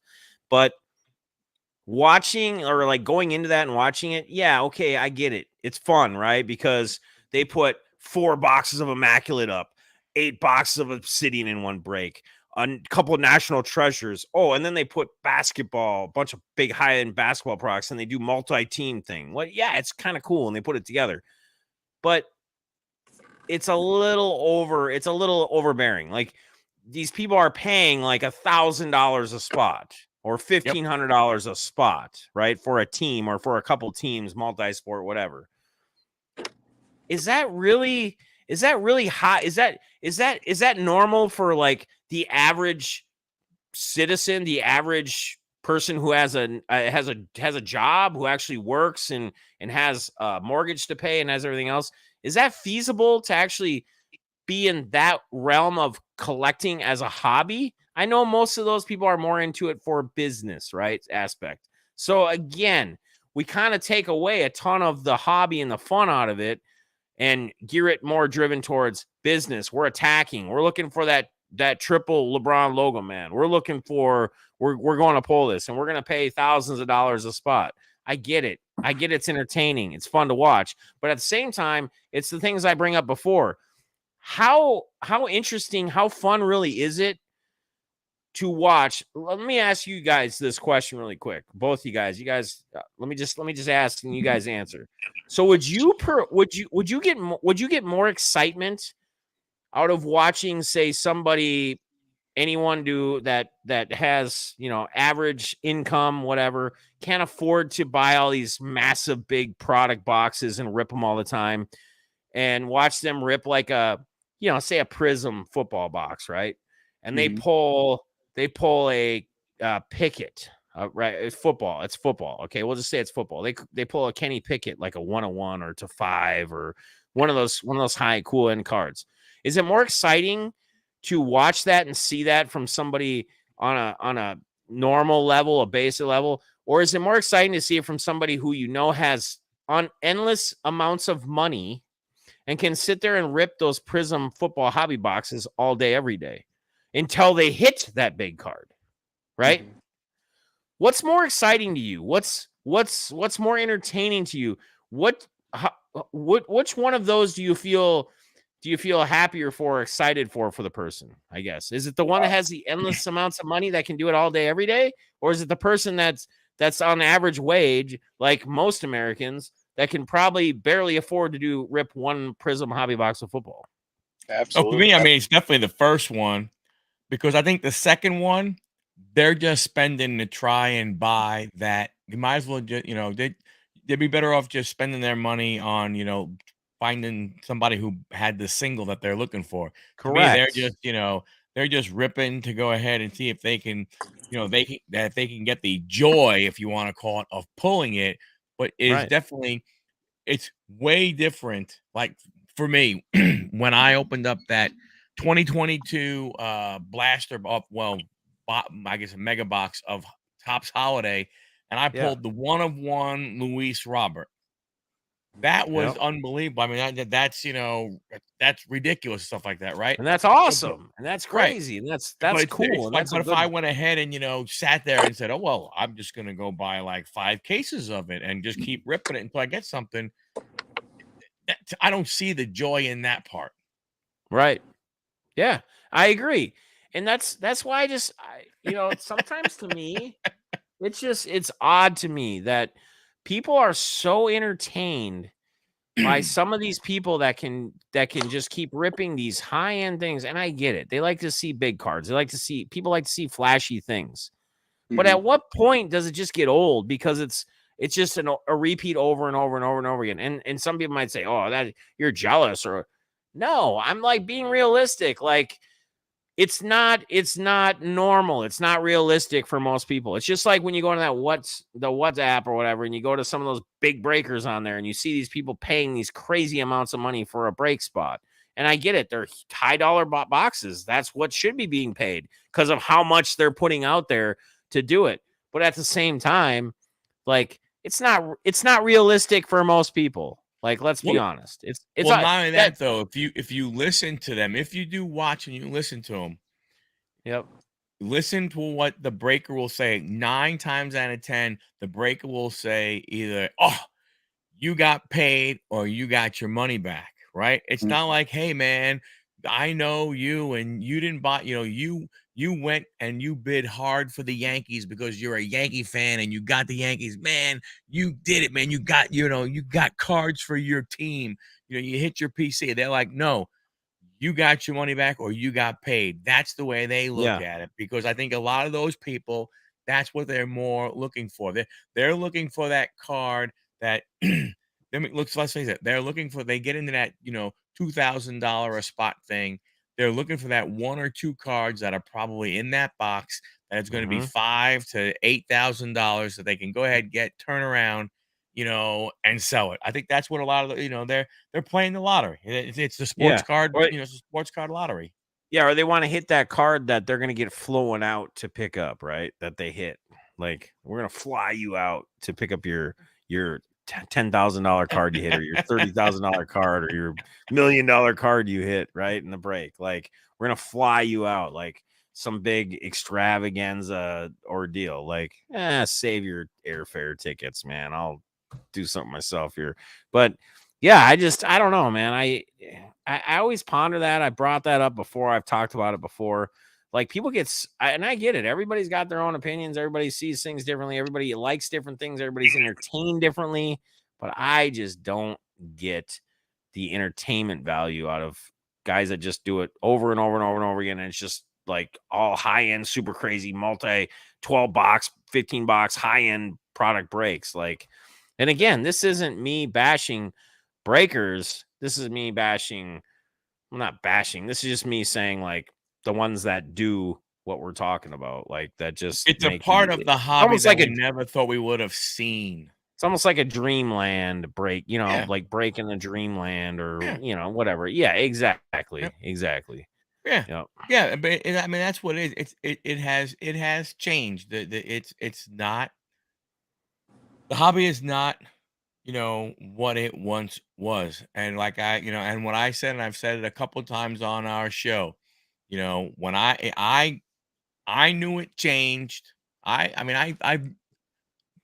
knew it was changing. I knew it was, but what cemented it for me was when I went to Nationals in Chicago 2 years ago, seeing these freaking 10, 11, 12-year-old kids walking around with these Zion cases. Oh, yeah.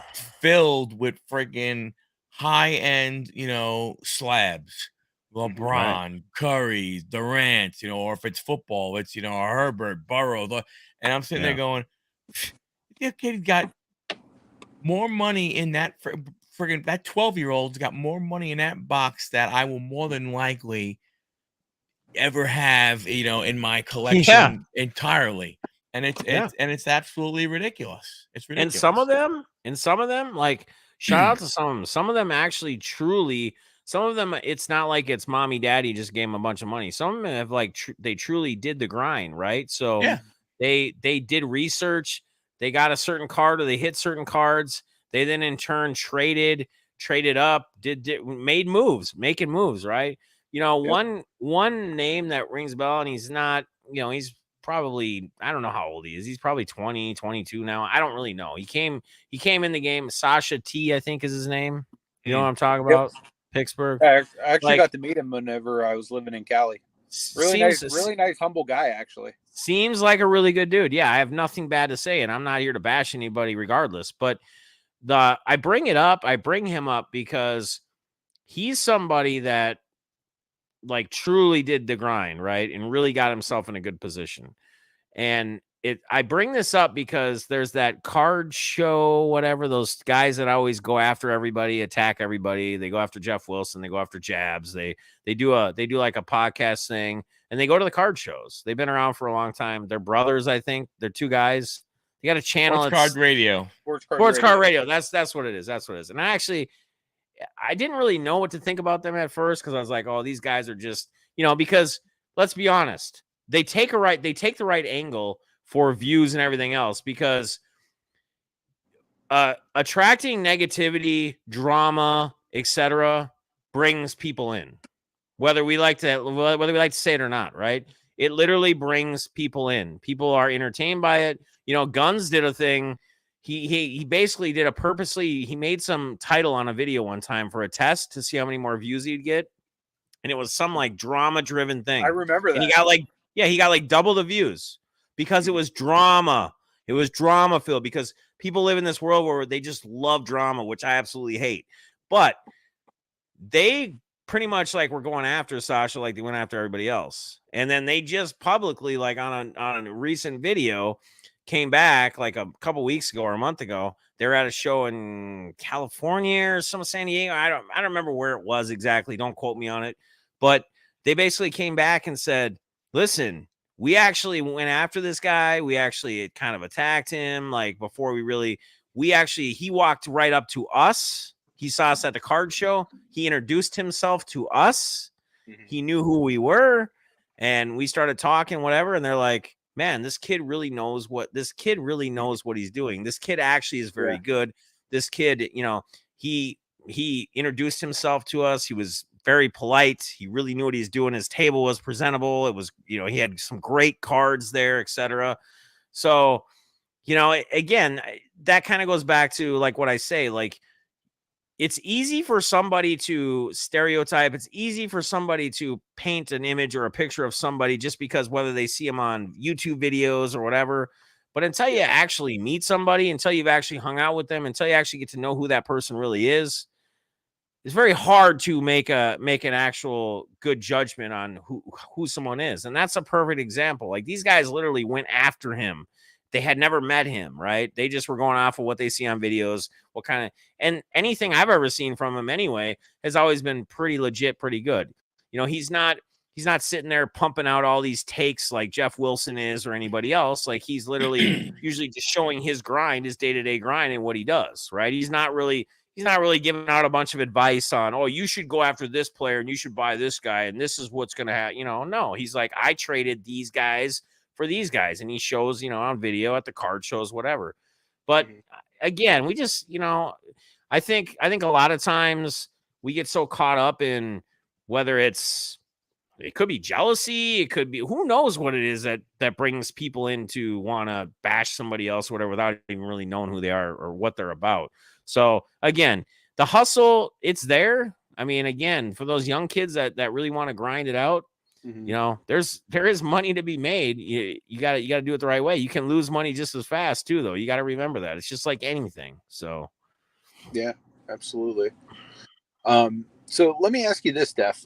If you could give those young kids or just any kids getting into the hobby some advice, like what would be the number one advice you'd give somebody?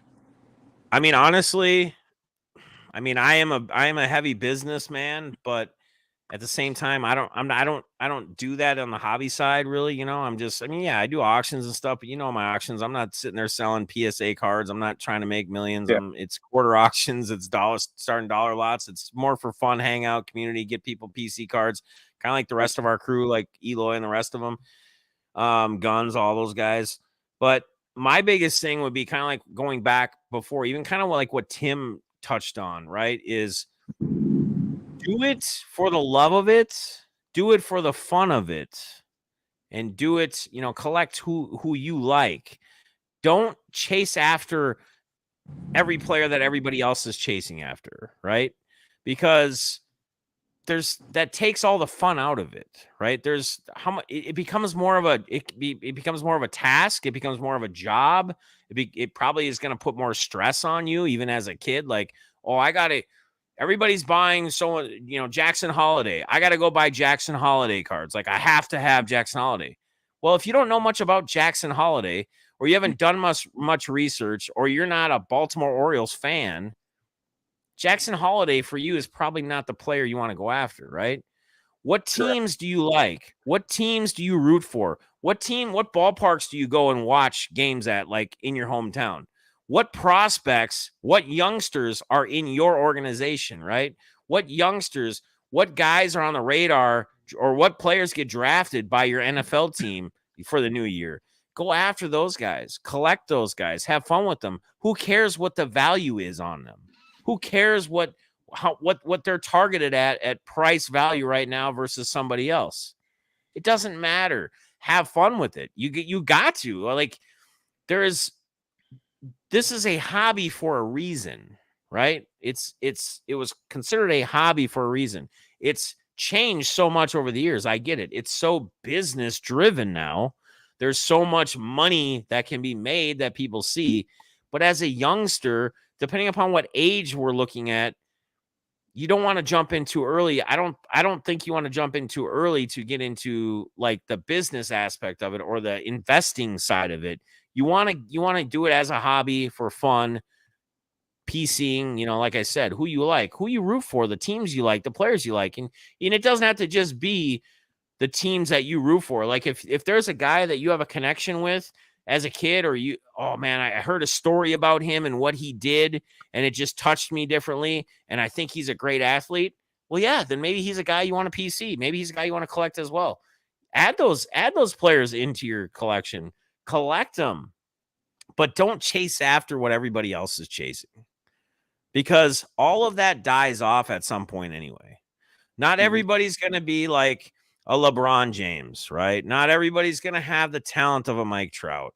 Like, there's potential there, and they might for a year or two. But the reality is, a lot of these guys are either going to get hurt, and it's gonna forever change how they play. They may even not be able to play the game after a couple of years due to something else. I mean, there's a lot of factors involved. And if you're throwing all your money as a kid, you're throwing all this money at certain guys that everybody else is chasing after where that price is, it's not going to be fun anymore. And I think the change in the shift on such a business aspect now is what really drove a lot of people that loved the hobby and really loved it as a hobby out of the hobby, to be honest with you. So Eloy's got his Will Grier take for the night. So let me ask you this, Def. You obviously love the hobby and it's something you're passionate about. Yeah, absolutely.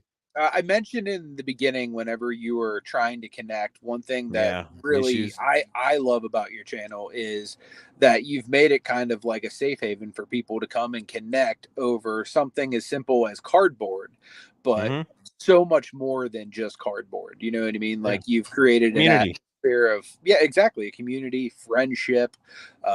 People in the chat, like, literally want to come to the chat and talk to other people in the chat. Yes. One thing that is really your channel I consider to be known for is your in-depth conversations that you have.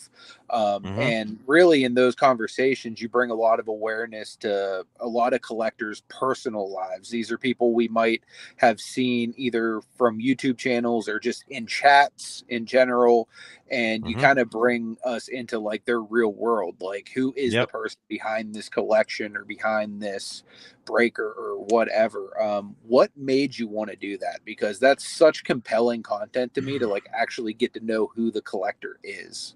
So, I think a part of it probably stems back to my own personal flaws, issues I've had in life that I've been very open about in my channel. I've always been a very open person.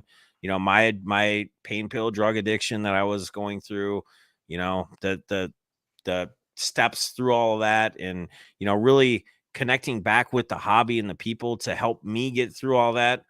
And I just felt like there's a lot of me in the hobby, right? Whether they're people who battled with alcohol issues, depression, nobody around. They're alone. Like they just feel alone all the time. They don't have really anybody in their life. Maybe their parents are gone or their parents don't talk to them. They don't really have friends. They don't have people they can talk to. Other kind of drug addiction, whatever it might be, struggles financially, whatever they're going through, right?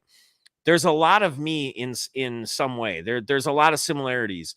And I know it. And by starting to connect with people as I built the community and people just kind of being open as I share my story, I started thinking to myself, like, man, like, how cool would it be if people were open to do this? Again, open to doing it, sharing their experience, their stories behind not just the card collecting, but what they've gone through in life. That could make an impact and help other people. And I've always been somebody that's been really driven to hopefully touch, share, whatever I share, help somebody else get through something. Never trying to save the world, not saying I'm a doctor, not saying I'm a psychologist, not saying I'm a shrink, nothing like that.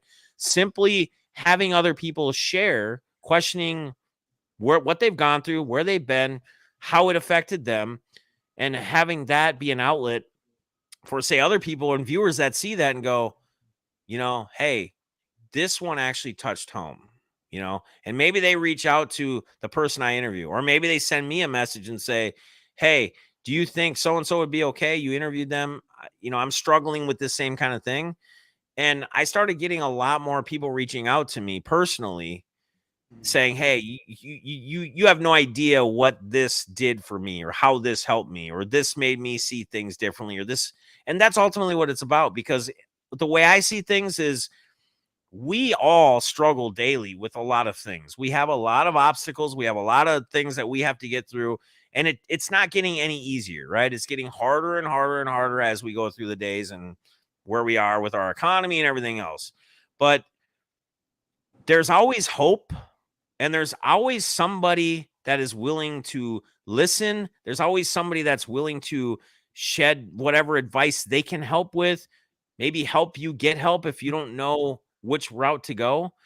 And I think there's a lot more people than we even realize, right? I think a lot of people smile when they're really hurt inside because they don't want to show that side of them. They don't want people to worry. They don't want people to think like, hey, what's wrong with that guy? Like, they don't want to show that side of them, right? Whether they're afraid, they're scared, they feel alone, they feel helpless, whatever it might be. There's something there and I'm going to say something real quick. And I bring this up all the time when I talk about stuff like this, but let's just take a famous person, right? That made millions beyond millions of people laugh through his movies throughout all the years that he did, right? Robin Williams, rest in peace. Shout out to Robin Williams. A guy who you would have never known had any kind of depression issues, struggle issues, anything. Because he made movies beyond movies that made people laugh and cheer up and be happy and whatever else. But yet the guy was so depressed that he ended up killing himself. Right?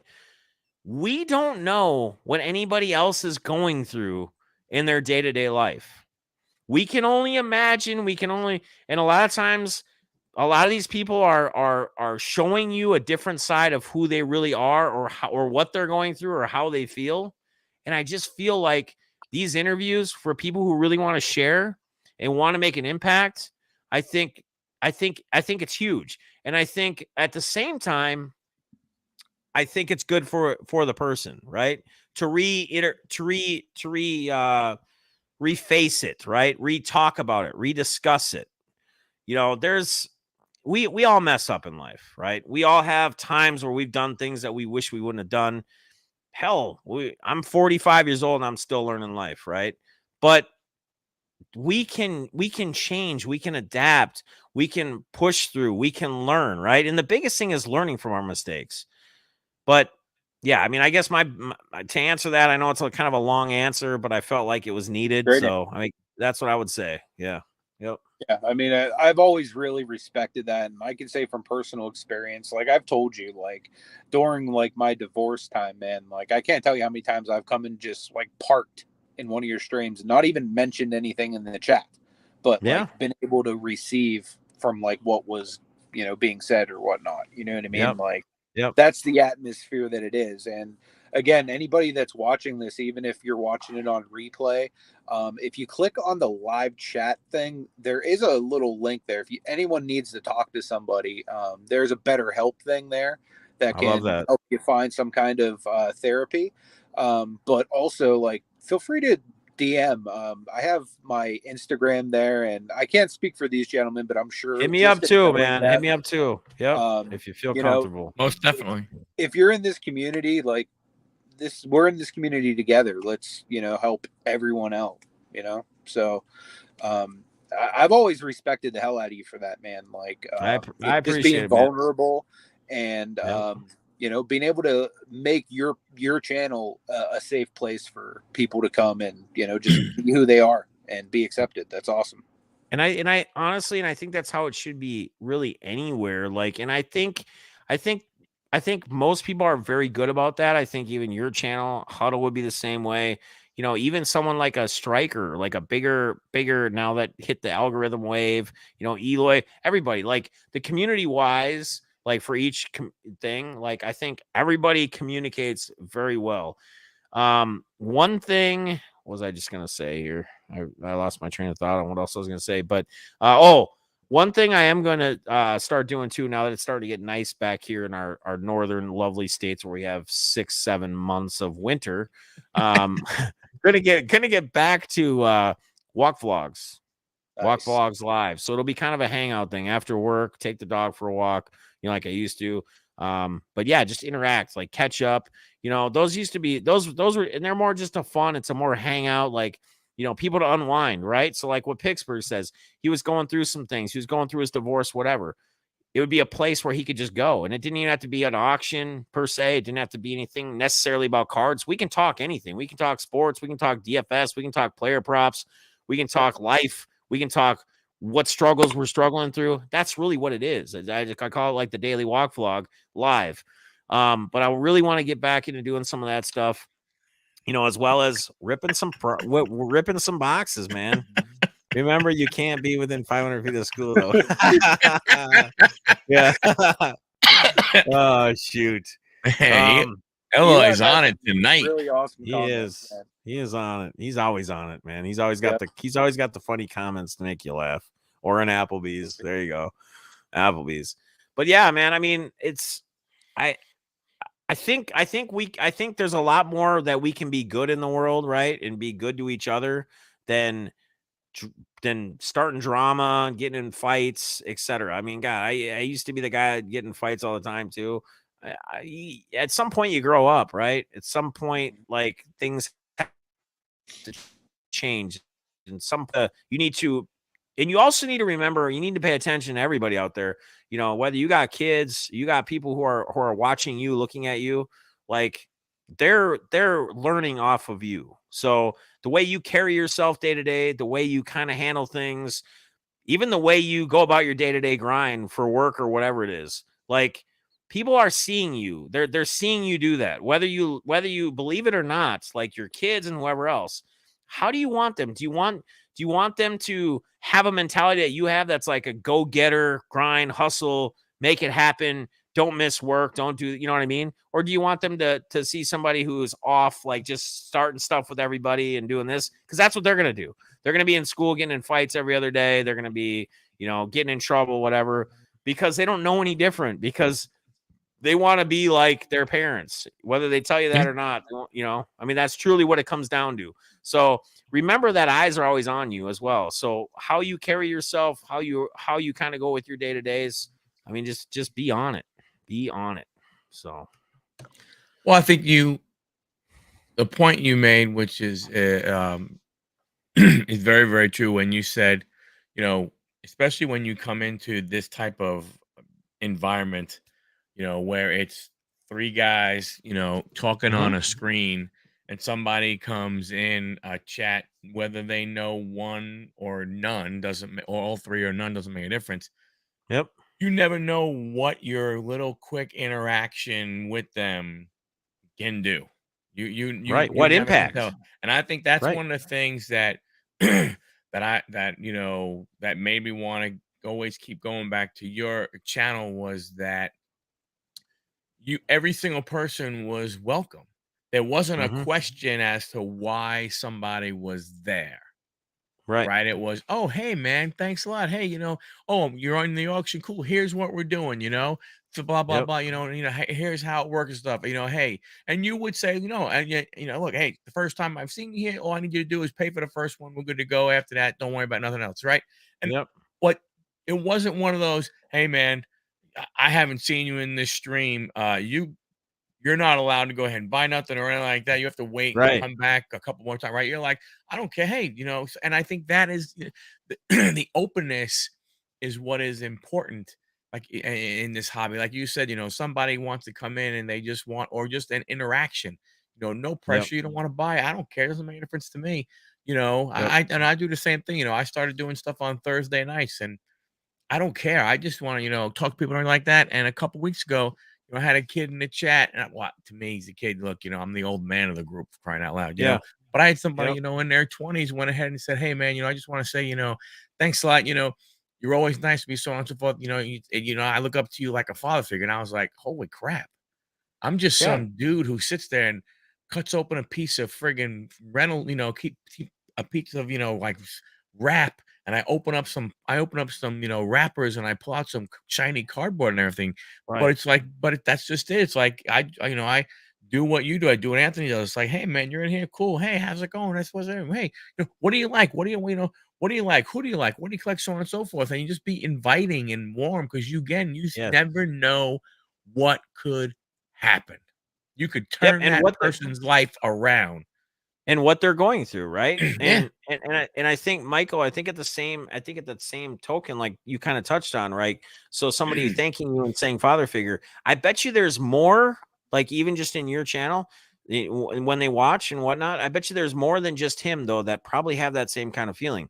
They just haven't been able to tell it to you, or they don't know how to tell you or say it to you. That doesn't make them bad. That doesn't make them wrong. It just tells you that the impact, even as little of influencers or as little as people we are, that we can have on people can be huge, right? Yep. There's a line that I always have embedded in my head. And I've said it on my streams over and over and over again. People who know me probably have heard this more than once, but I'm going to say it here on Picksburgh's channel with you as well, Michael. There's a founder of it. The name of the clothing line was Tap Out, right? So I've always been heavy in the MMA game. Actually, me and one of my best friends used to have our own line. We used to sponsor fighters locally, etc. We just got out of it because the main business really took off, and that's what we focused on. But I was heavy into it. So Tap Out was a huge company, and they used to be the main company name over the UFC like years ago, right? They faded out, and they really faded out after one of the CEOs died, and his name was Mask. And what he would do is he would always paint his face. So he'd paint his face like with paint or whatever. And like, that's how he got his name Mask. So every time you'd see him, he'd have painted face, whatever. But these guys, when they got into the MMA game, they kind of changed it, because what they did is they basically got a Tap Out bus. They had their clothing line that became big. They were sponsored by the UFC. They would actually go around to local shows in different states, and there would be fighters on certainly these undercard, like smaller show cards, and they would go find fighters that they would sponsor. And one of them, if people follow the UFC or MMA, is Donald Cerrone. That was one of their biggest ones, and they would do they had videos of this, like of them going, like it would be an actual show. Like you can probably watch them on YouTube. Probably look up old Tap Out meets Donald Cerrone or sponsors and whatever. You probably watch the whole episode still on YouTube. But he had a line. He was talking to one of the guys. There was a guy that they were sponsoring, and this guy had a rough life. His family, I don't know, cartel or something, and he didn't have parents or anything, and he was fighting his way through to try to make a living. That's pretty much all he had. And Mask told him something on this video, and it's on YouTube. You can watch it.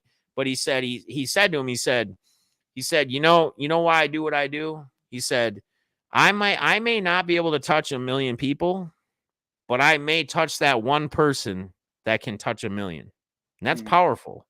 So you may not, Picksburgh may not, or I may not, or we may touch somebody, and we may not touch a wide audience, but who knows, one day we might hit somebody, and whoever we hit or influence, whatever, might go out and be able to touch a ton more, right? So the more we can expand, the more we can help improve touch, help, whatever you want to say. Going back to the guy saying thank you, you're like a father figure to me. Like, that's touching somebody. Like, that's having an impact on somebody's life. Whether you want to believe it or not, that's having an impact on somebody's life. And that's big. And Michael, that I know it makes you feel good. It should make you feel good. You know, I get people that message me, like, I'm like, holy crap. Like, I can't believe that myself could have such an impact on somebody.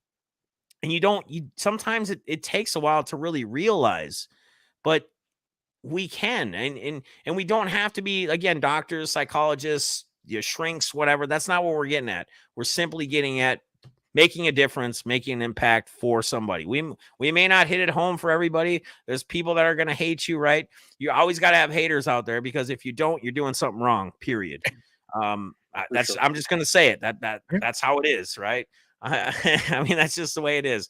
But one other thing I want to say too, I want to leave you guys with, I don't know how much longer you guys want to go with this, or how long you go. We're going to get ready to wrap up. I just want to make sure you have a chance to share anything you want, So so I just want to share one more thing with you guys on this stream. And I'm not trying to tell you guys how to be parents. I'm just, from my experience, if you want to gain the utmost respect from your children, be honest with them. And I'm going to share a story with you real quick before we leave you guys. So as you guys know, and like I've said, and some of you don't, you probably just heard tonight, maybe if you're newer to knowing me, but I battled through a pain pill addiction. I used to blow $1,000 a week on pain pills. I mean, easily. And I would work. I wouldn't miss work. I would take them, and I'd feel like I was Superman. I feel like I could sell anybody anything. I'm at that same level now off them. I'm actually better. I never thought at that time when I was doing that I could ever be feeling the same, not on them. But the hardest thing I ever did in my life, besides making that step to get clean, was having a conversation with my kids and telling them in front of them and their mother, who I wasn't with anymore. They were with them when I'd said, I got to meet with the kids. I got to tell them something. You can be there. That's fine. But I got to have a conversation with the kids face to face. So I drove over their house, or their mother's house, and I sat them all down. And one of the toughest things I've ever did in my life, but I basically, I told them, hey, listen, I'm not dying. I don't have cancer. I'm not severely sick in a way that's like going to kill me, but I have an issue. I'm addicted to prescription pain pills, whatever. And from that point on, me having that conversation and seeing the tears in their eyes and all of us crying and everything else and hugging and everything else, it was a different connection. It was a different feeling. It's like we already had a good bond, but it just bonded it that much more. So my reason for telling you guys this is, I think sometimes we try to hide some things from our kids.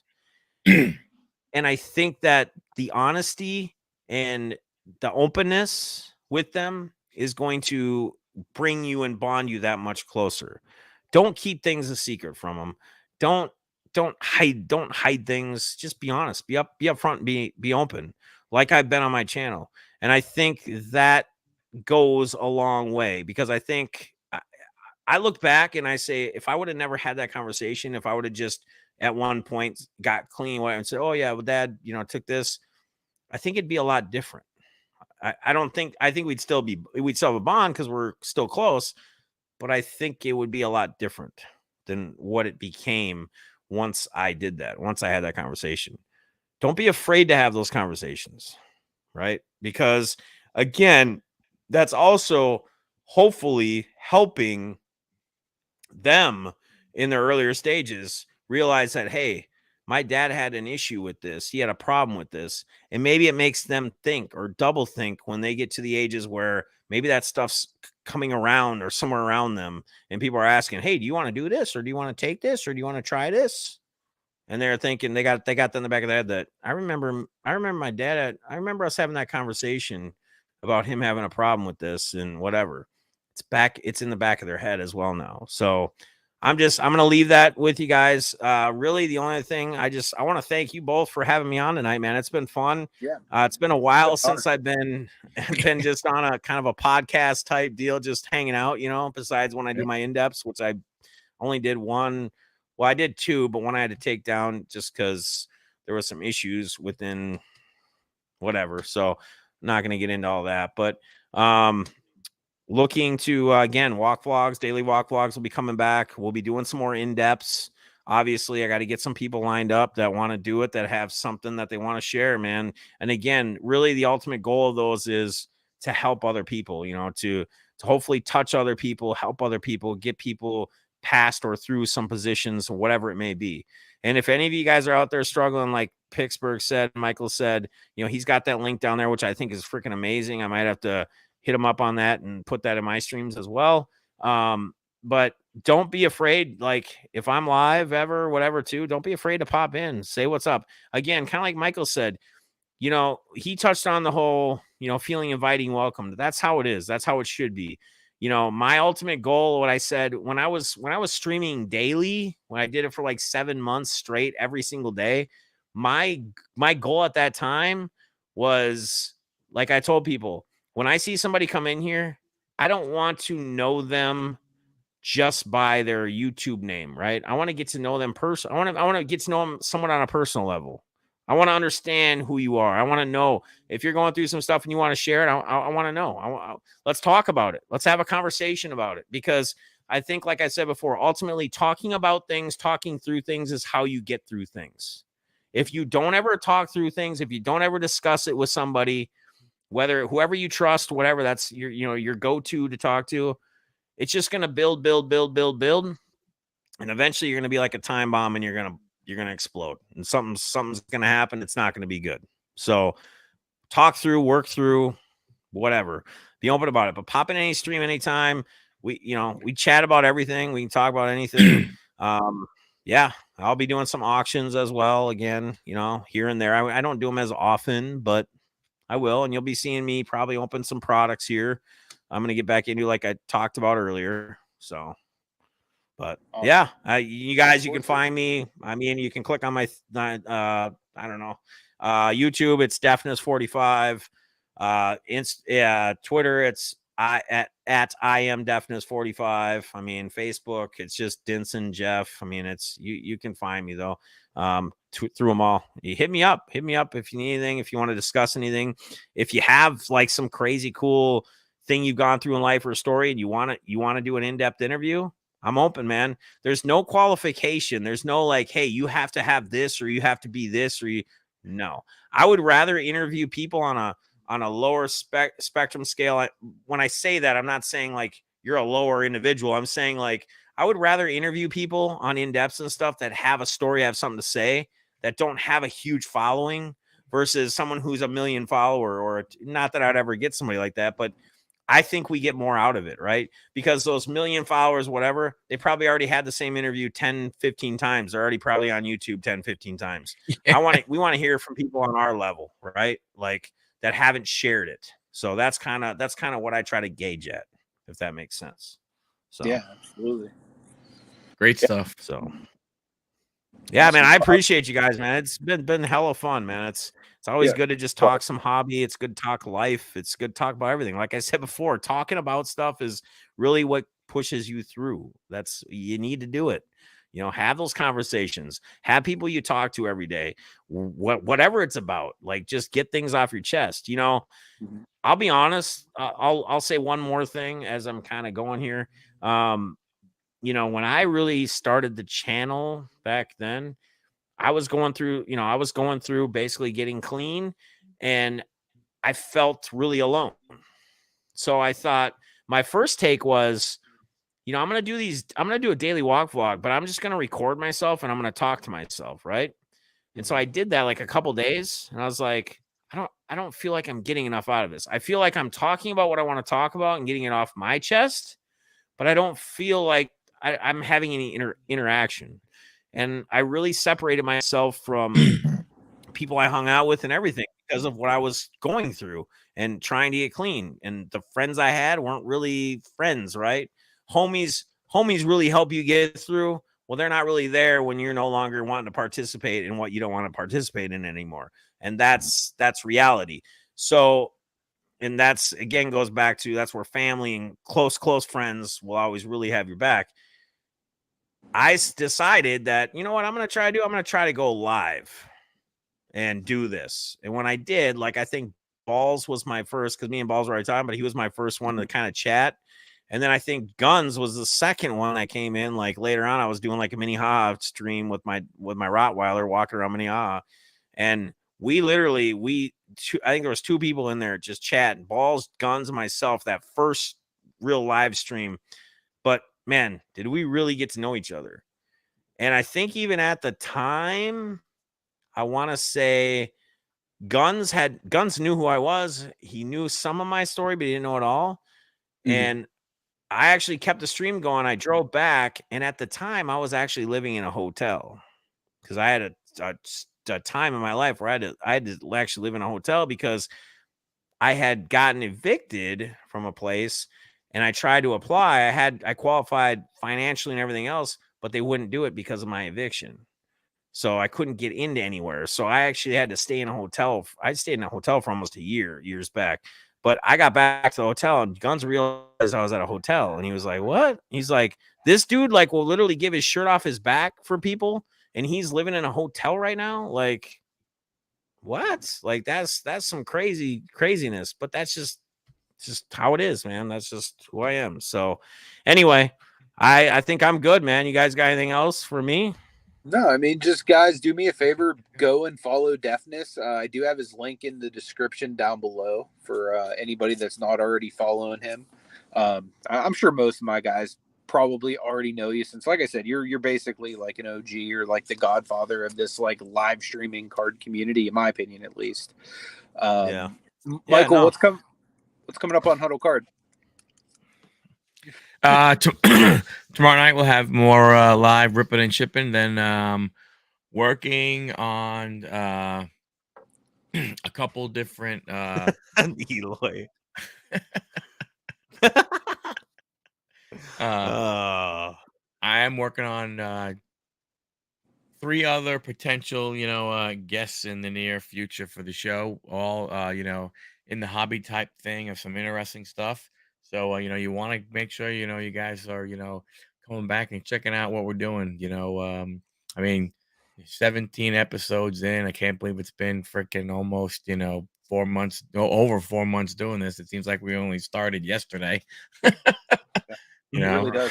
And we're having a lot of fun. I mean, so yeah, but normal stuff, man. Normal stuff. You're just trying to think, freaking baseball team is driving me up the freaking wall, man.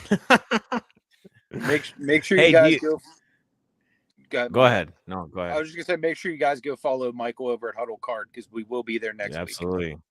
Absolutely. All right. Picksburgh, your boy Marty, right? Yeah. Chef Marty or whatever. Mm-hmm. He's got some pretty good football knowledge, just general, like player wise, NFL, right? Oh yeah, like across the board, rookies, etc. What's the chances? What's the chances?